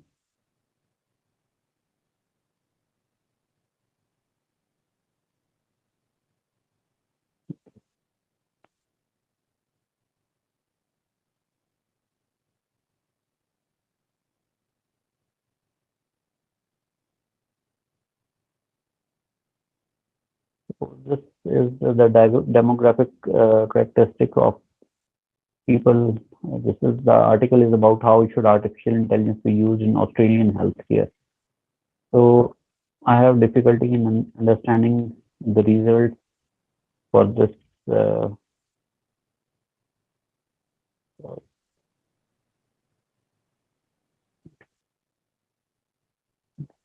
Another article because this is quite simple. Okay, suppose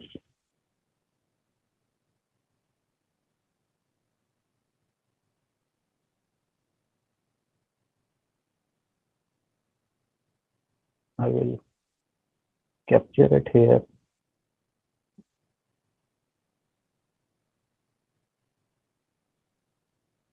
This is a quite simple table, but if you have encountered any table that is a bit difficult,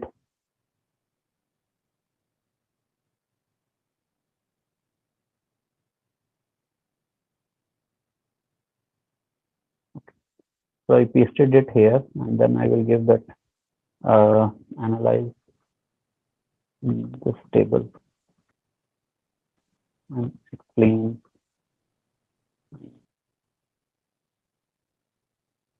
simple word or simple language.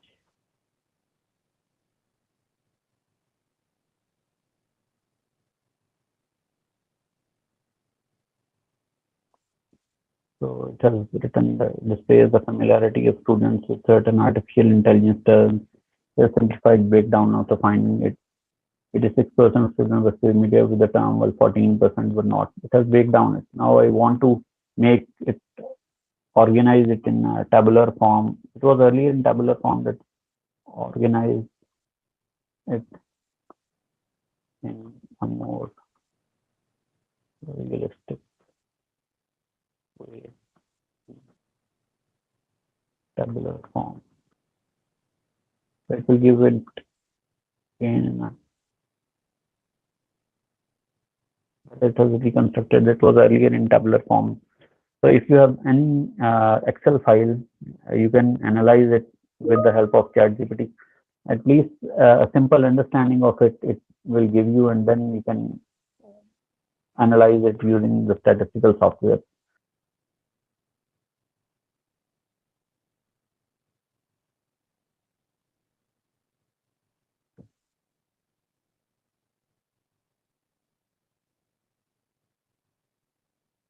In the same way, if you are encountered with any diagram that is complexity, ChatGPT can make it more easier for you. Okay, coming on to some specific instruction. This GPT part, you can use it only my GPT. If you want to reconstruct a GPT, you can use it only with the help of some this with a paid plan.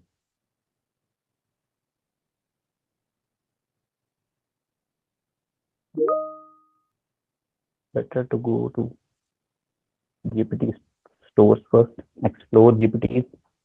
Now you want a GPT for research purpose. Suppose you want to find a GPT of SciSpace. So this is SciSpace GPT. You first go to explore GPT, open the sidebar. There will be one option of explore GPTs. Click on that explore GPTs. Then here you search SciSpace.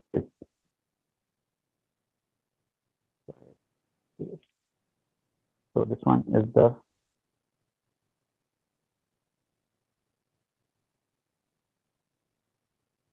SciSpace GPT. Okay. Then you click on start chat. Suppose you have some research topic. Suppose I have in mind that what are the physical health effects of post-traumatic stress disorder among civilian population.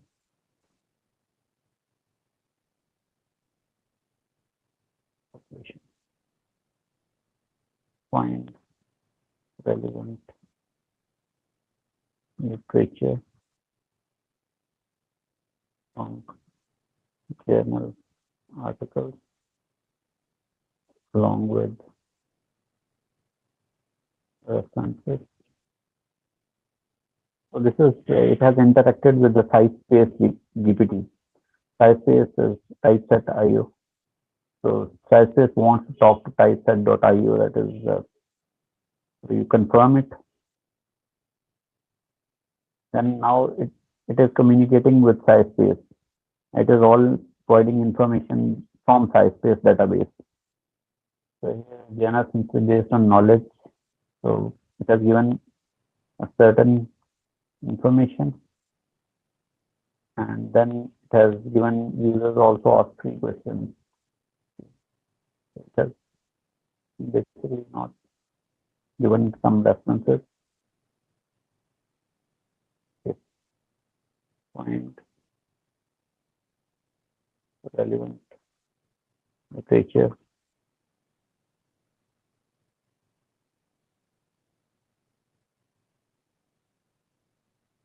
from journals, articles,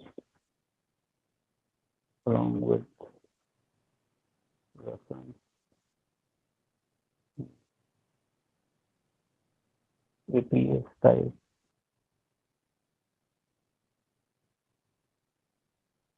So I want to find 10 relevant literature.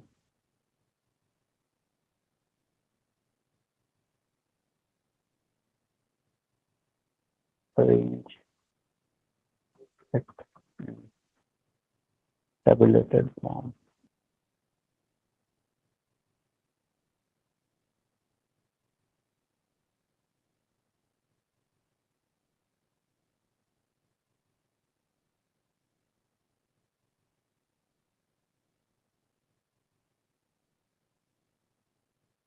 So it is not finding like a create table template for you to populate with the reference. You have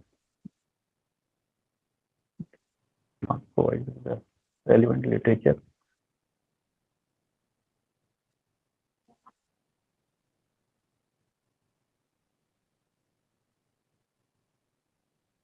Just kind of way you can interact with.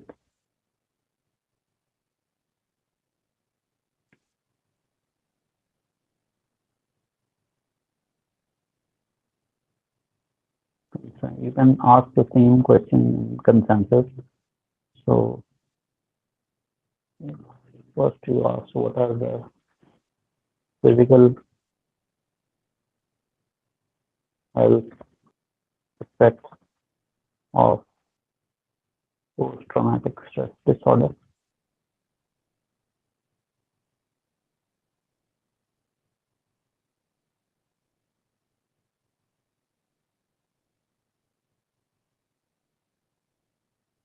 Okay, I will repeat the steps. So now I talk with the, once you are here, you can write @ of, and then you can use any of the apps, any of the, from the GPT store, any of the apps. So I asked physical health effects of PTSD and literature reviews. It has provided with physical health consequences of PTSD and PTSD symptoms meta-analysis review. It has compiled it in the tabular form. Now I can define it that I can give the specific years as well, that for the last 10 years give. Then this article, it has also provided, it has provided me with the 10 references from specific journal articles, almost 10 references are there. So now I can define it and put other filters as well. Then in this way, from the large language models, we can find relevant literature as well. Okay. For attaching the file,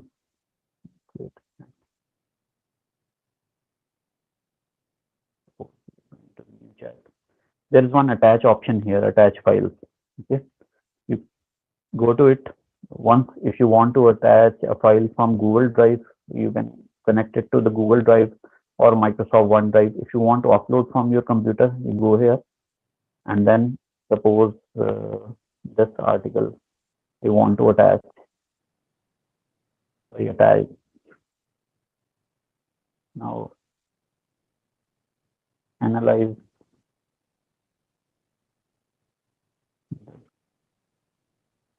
data. So sorry, I just tried to analyze the results and attach file.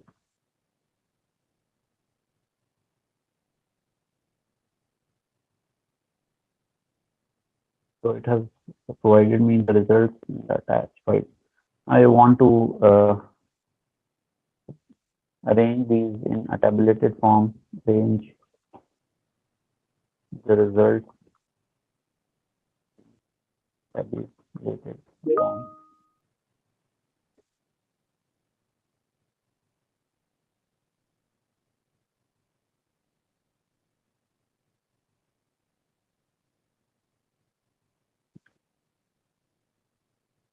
So it has now organized it in tabular form. What are the category, themes, main outcome, and characteristic virtual patient? I hope attaching the file. Yes, we can get a table for multiple selected articles for systematic review as well. But for systematic review, the Ravman is the most used software commonly used. But with ChatGPT, we can get systematic review articles as well. But for systematic review, it's better to go on Ravman because it will provide with the free model. ChatGPT will provide limited responses, but it can provide systematic review articles as well.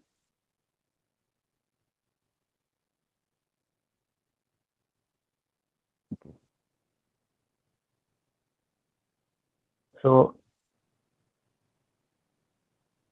I hope things are clear. You can even construct one image as well on the basis of information. If you want to construct any image, you can go. So, or if you want to construct any flowchart as well, there are certain GPTs. If you provide them the concept, they can break it into the tabular form as well. This is the GPT store you can use. This DALL-E is the model for the diagrammatic purpose. For writing, there is the AI humanizer. There are multiple apps on it. There's one. Okay. If you want to create a GPT, you can create a GPT similar to what the ChatGPT is about. There are two for creating your personal GPT. I'll go from the start again. So click on this, the sign-in name. Then you have My GPT. Go to My GPT. Once you go to GPT, then you create a GPT. Click on Create a GPT. Suppose I want to create a GPT for research, finding research gaps.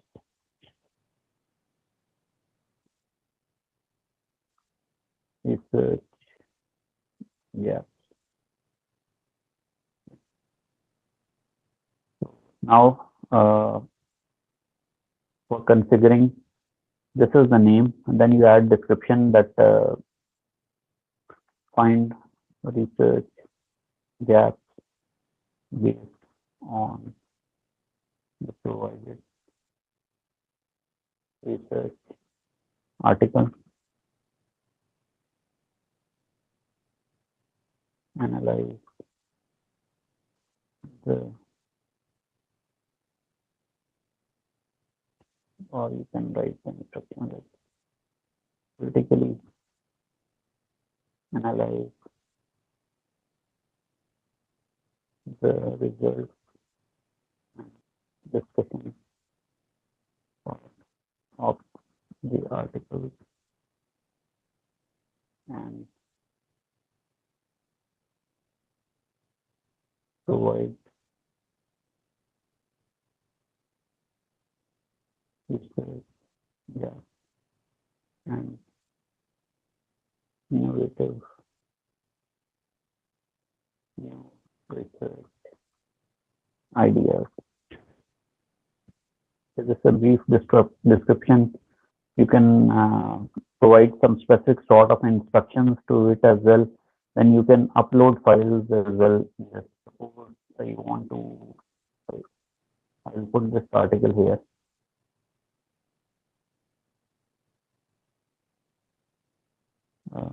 And I will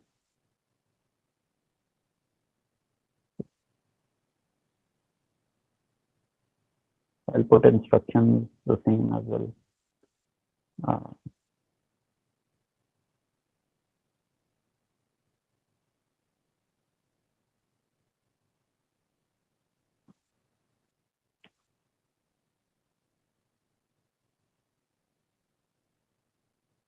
You can write the instruction more as well. I have just briefly written here. So, and then click on, you can upload certain other files as well. So this article I will put. Or you can individually put one article at a time as well. You can create the knowledge base of it on the basis of research articles. Then it's better to always use this on this code interpreter and data analysis as well. Canvas, no need web search capabilities, you can keep Canvas.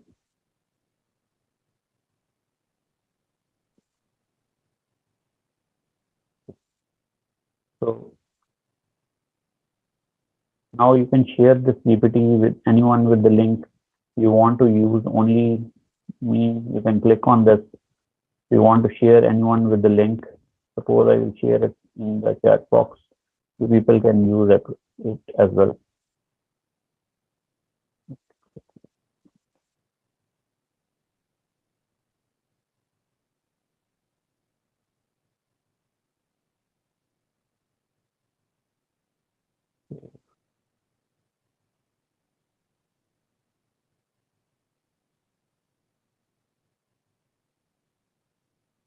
Okay, so this link I have developed, and then I will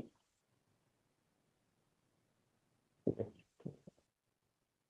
don't know why it's not pasting this link.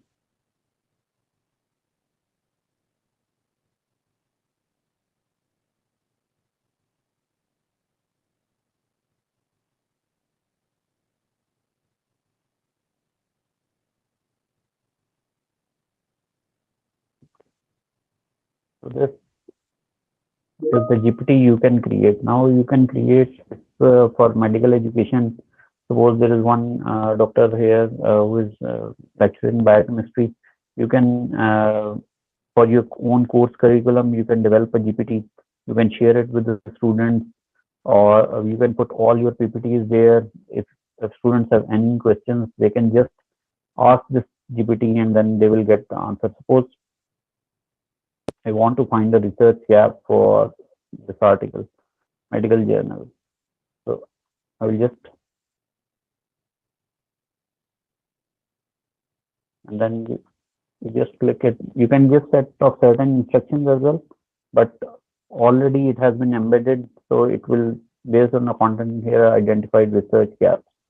So it has provided me a research gap. These things are like for one research project, you can make a GPT, then you can put all the articles, more than 30 files you can upload, and approximately, I think 1 GB of data you can put in this personal GPT. Suggested for future research, it has provided. I have developed one GPT, I will show you earlier. This is about the research summary assistant.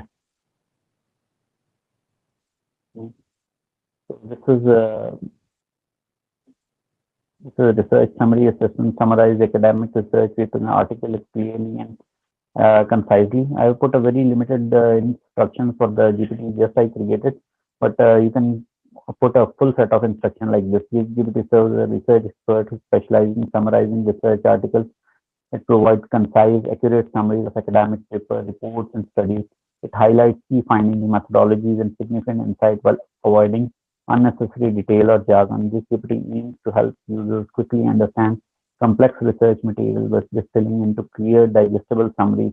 It will prioritize clarity and accessibility with a focus on saving users time while maintaining the integrity of the original research summarizer.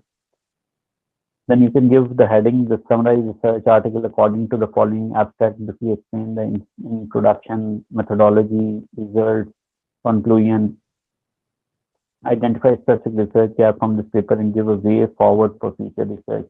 Create all the summary in tabular form. For this, suppose the same article which I have used, I will put it here and then we'll see how it summarizes. The set of instructions are already provided. You can give a brief prompt as well, but even if you don't do that, it will create.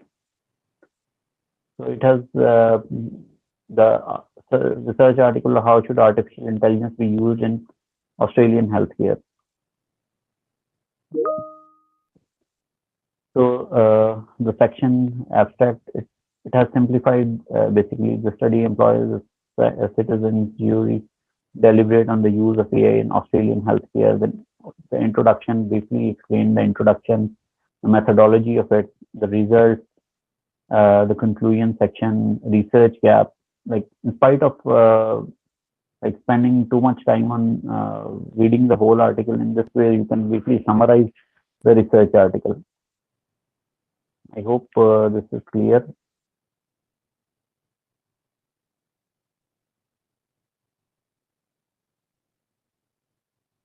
Are these specific words professional, academic, or it can understand instruction? It can understand instructions in common language as well. These are just to like tailor its response more precisely. It can understand common language as well.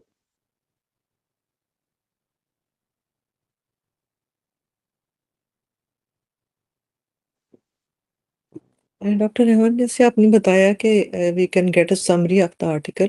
Will it be different from the abstract of the article? Means the abstract is very small. It will be in between the abstract and the whole article. Yes, it will actually. It will summarize each and everything of the article. Okay. Like abstract में कई दफा कुछ चीजें missing होती हैं जी जी और इसमें research gap भी आप यानी आप जीपीटी अगर बना सकें तो आप रिसर्च गैप भी फाइंड कर सकते हैं on the basis of this. ठीक है, thank you. It's better always for creating a GPT, whatever the ongoing research project you are doing, to embed all its knowledge here. I have been used and for teaching purpose as well, mostly like if you are teaching any specific course, then it's better to make this GPT and give to the students. So if anytime they have any confusion, they will ask for the GPT. There are few of my colleagues, they are working in University of Lahore. They have developed one like for their ongoing research project. What they did all the nice guidelines of common diseases, hypertension, diabetes, acute respiratory tract infection, allergic rhinitis, asthma, almost they 50 or 55 diseases they have. And then they have embedded all in GPT. They created one GPT, and then that GPT they test it, and they ask like regarding the UTI, they ask us some certain specific questions first by themselves, and then they given to the students to check its authenticity and its use in spite of that they have one academic assistant all the time present with them. Okay. So we have learned a lot about ChatGPT. There are other common languages like the large language models. One of these is Claude. So you go to claude.ai.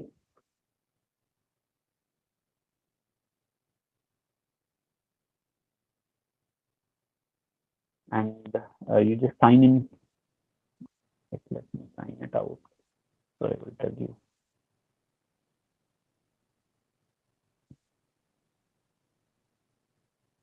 Okay. Once you just let me copy it and put it in the chat box.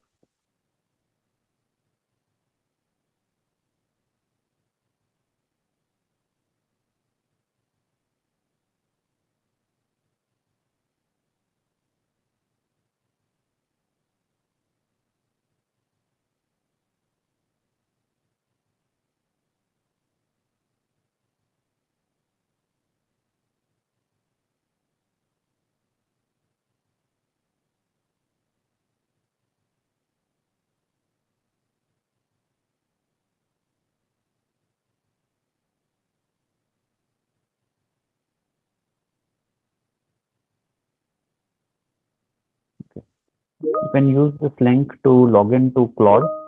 Once you open the interface, will look like somewhat this. Sign in with your Google, or you can create another. This is another model developed by Anthropic, and sometimes its response is more like scientific and evidence-based as compared to ChatGPT. Claude has actually three models, that is Claude Gecko and Claude Sonnet. Claude Gecko is the model that is free. So the same way, suppose you are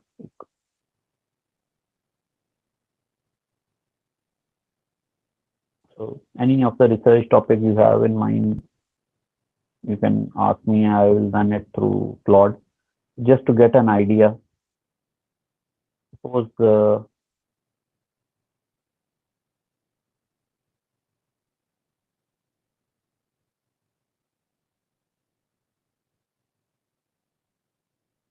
you have to find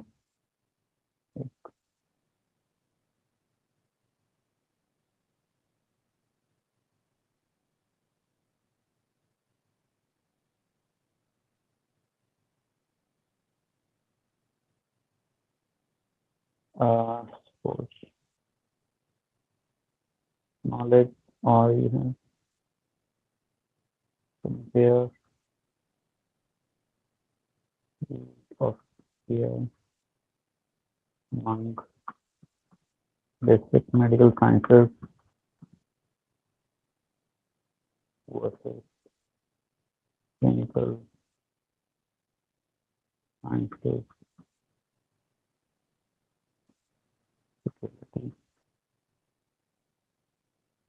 So it is like a vague type of a topic.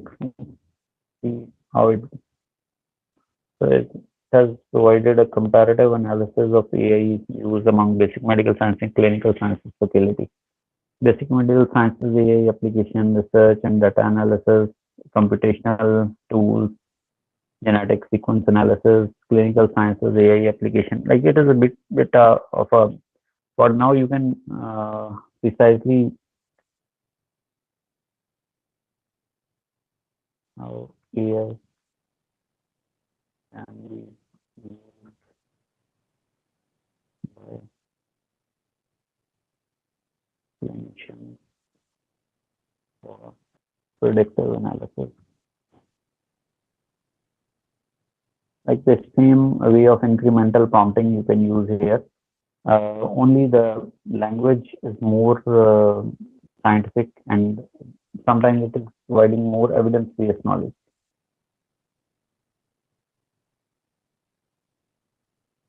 Same way you can upload files here. You can analyze any article with the help of if you have a paid model of Claude, you can develop projects as well. I don't have a paid model, so I cannot demonstrate now how to make projects, but the use of project is the same as we have built a chat GPT in ChatGPT. All these models actually they have free and paid versions as well. Free versions you can use, like if you use it up to 5 responses. I think Claude is providing free per day. 5 to 10 responses are free per day, but then you have to pay for it. The paid models are more more updated knowledge as compared to the free models, and there are certain artifact characteristics that you can use with the paid models. It has both free and paid versions. Okay.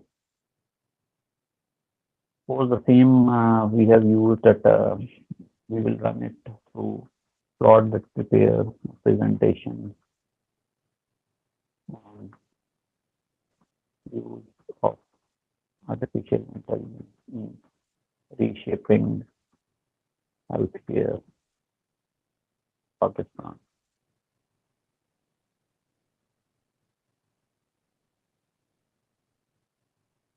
So this is actually how it is providing the presentations in a more authentic way. Like these are basically artifacts. Say AI in healthcare transform Pakistan's medical life. It has provided all this information in a tabulated form. Now I want to make it engaging and interactive.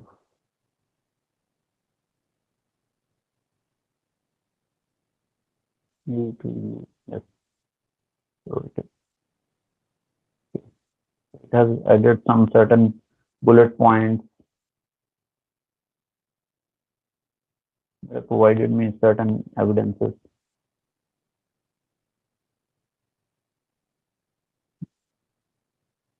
These things Claude can do more better than ChatGPT. Suppose if you have certain table and you want to construct it in a pie chart form, you can paste the table, attach the table here. It will reconstruct in a pie chart form or any other form as well. It has provided a bit more interactive form of evidence as compared to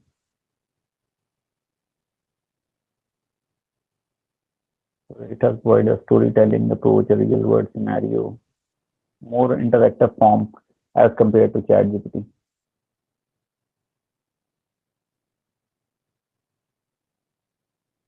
Now, if you want to publish it, you can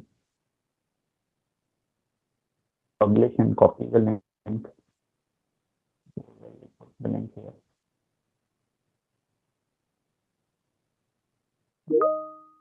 This you can see as well. For this, there is at the end publish and copy the link. You copy the link and you can share with others. Or you can simply copy the contents from here. You can even download this file as well, but mostly it is that MD file. It is of no use unless and until you convert it into a PDF.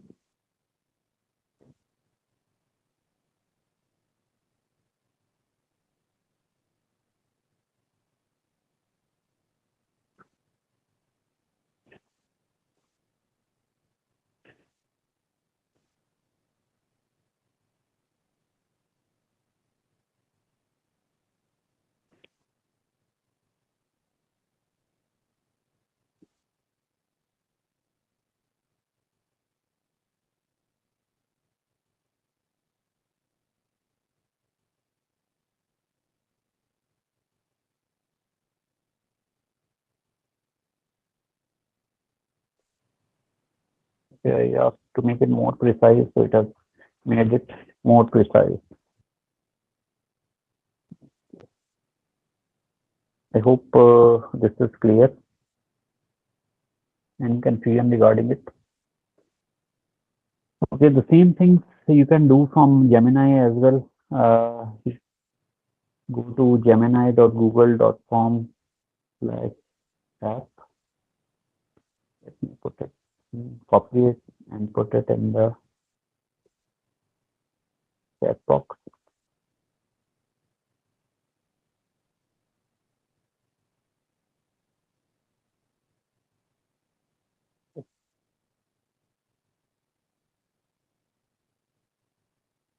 Once you open it, you can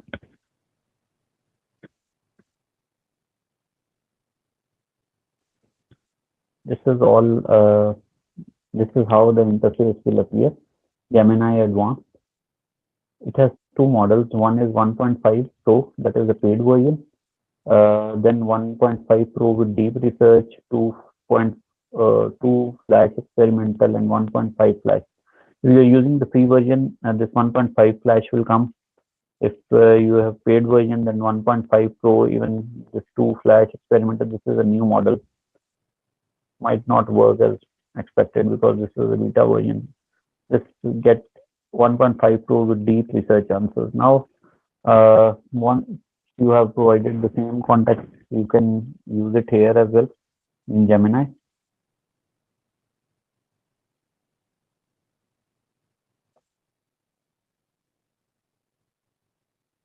For the same, we have that what are the physical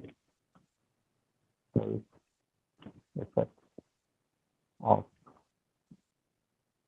post-traumatic stress disorder in civilian population.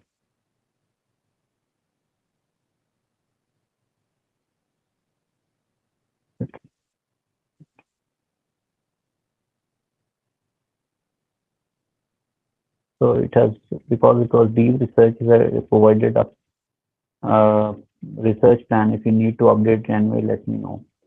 Yes, the physical toll on civilians. What are the physical health effects in civilian population? Find research papers and articles on the physical health effects.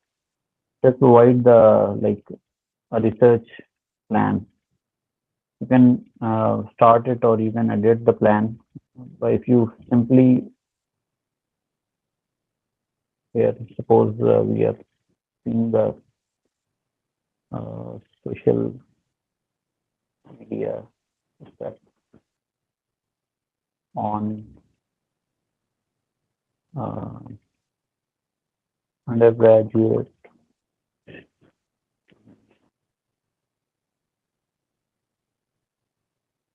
performance.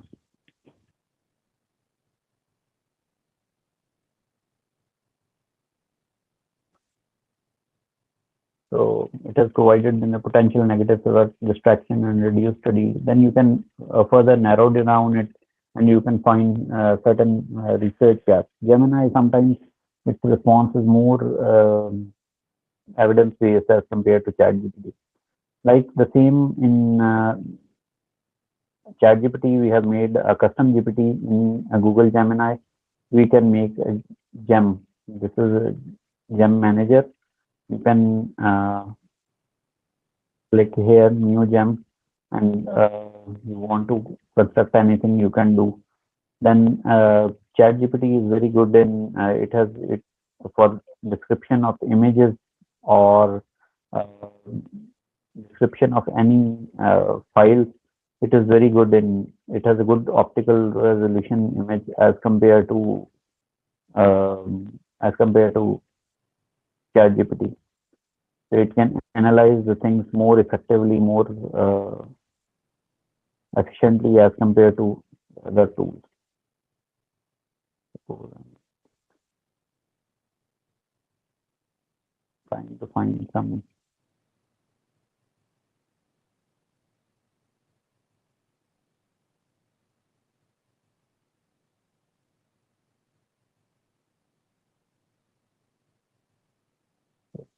This was one CSV file, and then I tried and analyze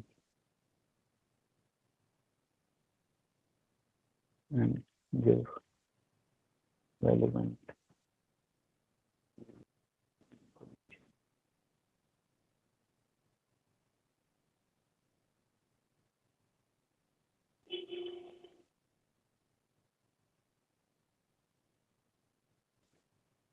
So now it has provided the code as well, and it has. I will be focusing. It is providing that these columns it will analyze.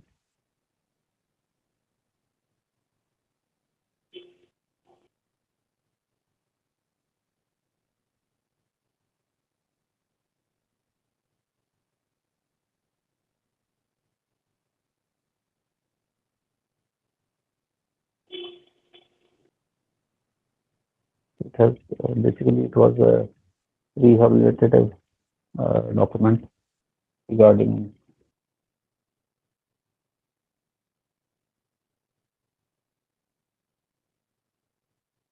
Same way you can create a gem manager, like a new gem. Tell me, any one of you, what sort of a GPT you want to develop. So I'll make that GPT. I know it's a bit exhausting. It's a 3 hour session, a bit longer. Any one of you want to create a specific GPT, specific gem on Gemini?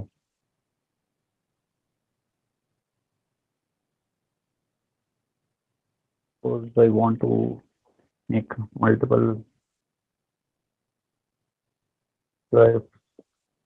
questions.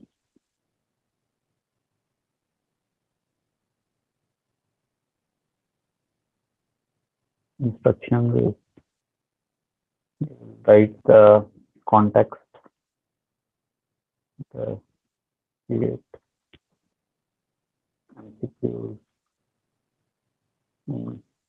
subject of ecology, make with 5 options. Give relevant size explanation. The test answer. Then target audience for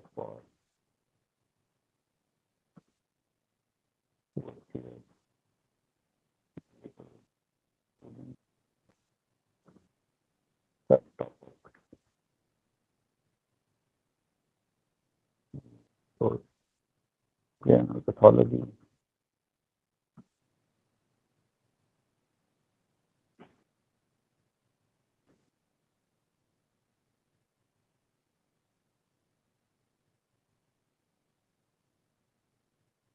Hematology.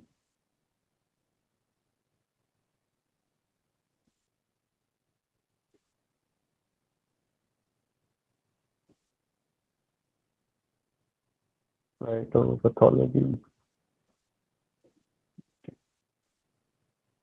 Tone, professional, scientific.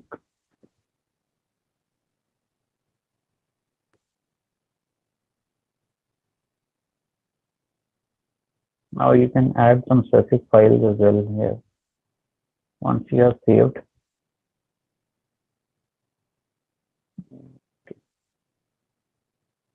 now you give some specific instruction that prepare analytical choice question on number 1, microstatic.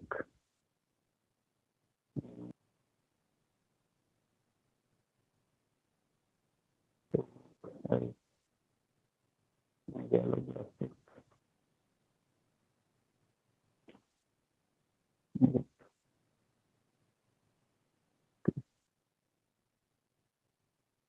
Sorry, on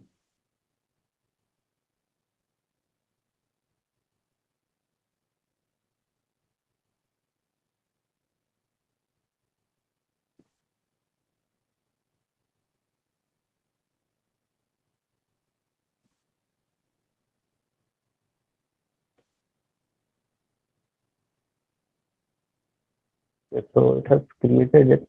Now you cannot, it's better not to copy it as it is, then you can refine these questions according to your needs. This is just a way to give example that how you can use it. A gem and just basically use it for research purpose rather than to creating multiple choice questions. So, this is just a brief example how you can use Gemini to for your research purpose and for academic purposes. Any questions? This was the last part. I hope I have made it clear for everyone. If you have any questions, you can ask now.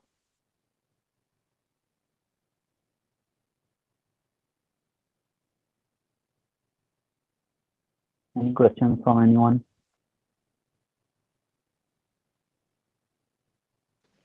If anything is not clear, you can Thank you so much, ask. Dr. Rehan. Thank you very much please questions पूछ लें। जी जी असल में अब इन चीज़ों को practice करेंगे तो बहुत सारे क्वेश्चंस भी ज़हन में आएंगे और फिर हम मेरा ख्याल है ग्रुप में पूछ लेंगे क्योंकि बहुत सारी चीज़ें हैंड्स ऑन खुद प्रैक्टिस करने में उनमें हमें कोई ना कोई कंफ्यूजन होगा तो thank you very much it was very informative thank you welcome anybody any other question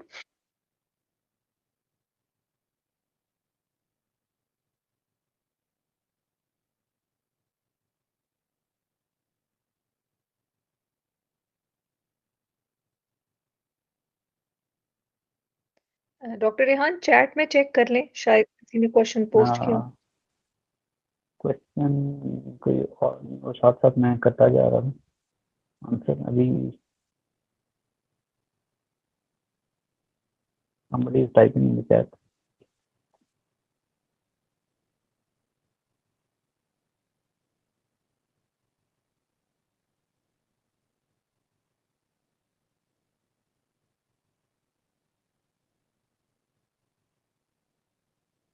Thank you so much, Dr. Rehan. If there's no more questions, we'll wrap up the session. I'm really grateful, Dr. Rehan. As always, आप time निकालते हैं और बड़ा ज़बरदस्त कराते हैं. इंशाल्लाह इसको हमने जो नेक्स्ट है इंशाल्लाह प्लान करेंगे कि इससे एडवांस्ड में हम लेके जाएं. I would appreciate for a quick feedback from any volunteer. Obviously there is always room for improvement. हमारी इम्प्रूवमेंट के लिए और हमारी मोटिवेशन के लिए आई वुड अप्रिशिएट कि अगर आप में से कोई भी क्विक फीडबैक देना चाहे.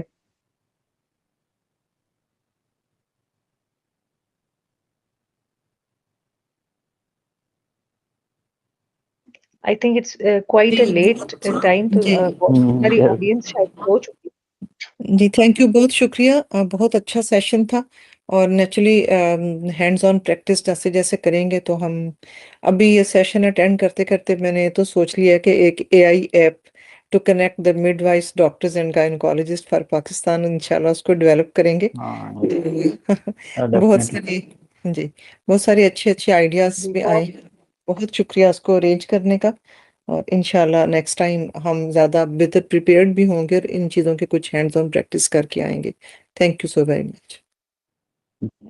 Thank you so much madam. आपके रिमार्क्स हमेशा इनकरेजिंग होते हैं और आप भी हमारे आपकी तरफ से मोटिवेशन मिलती है और आप मतलब you are in the leader in the field. आप हमारी मेंटोर भी हैं, हमारी उस्ताद भी हैं और फिर आप जब इस तरह की कमेंट्स देती हैं तो बहुत इनकरेजिंग लगता है. Thank you so much and thank you so much for joining. Thank you बेटे, बहुत शुक्रिया. Thank you for the feedback and thank you, Dr. Afifa. It was a wonderful session and hopefully we will have next few sessions so we can more efficiently convey about the use of artificial intelligence in research. जी इंशाल्लाह जी, इंशाल्लाह जी. आप group में हम लोग एक post test post कर देंगे. अगर आज हो गया नहीं तो टुमारो आप जरूर उसको फिल कीजिएगा और फीडबैक फॉर्म भी होगा उसको भी फिल कीजिएगा. Thank you so much everyone. Thank you very. Allah Hafiz. Allah Hafiz.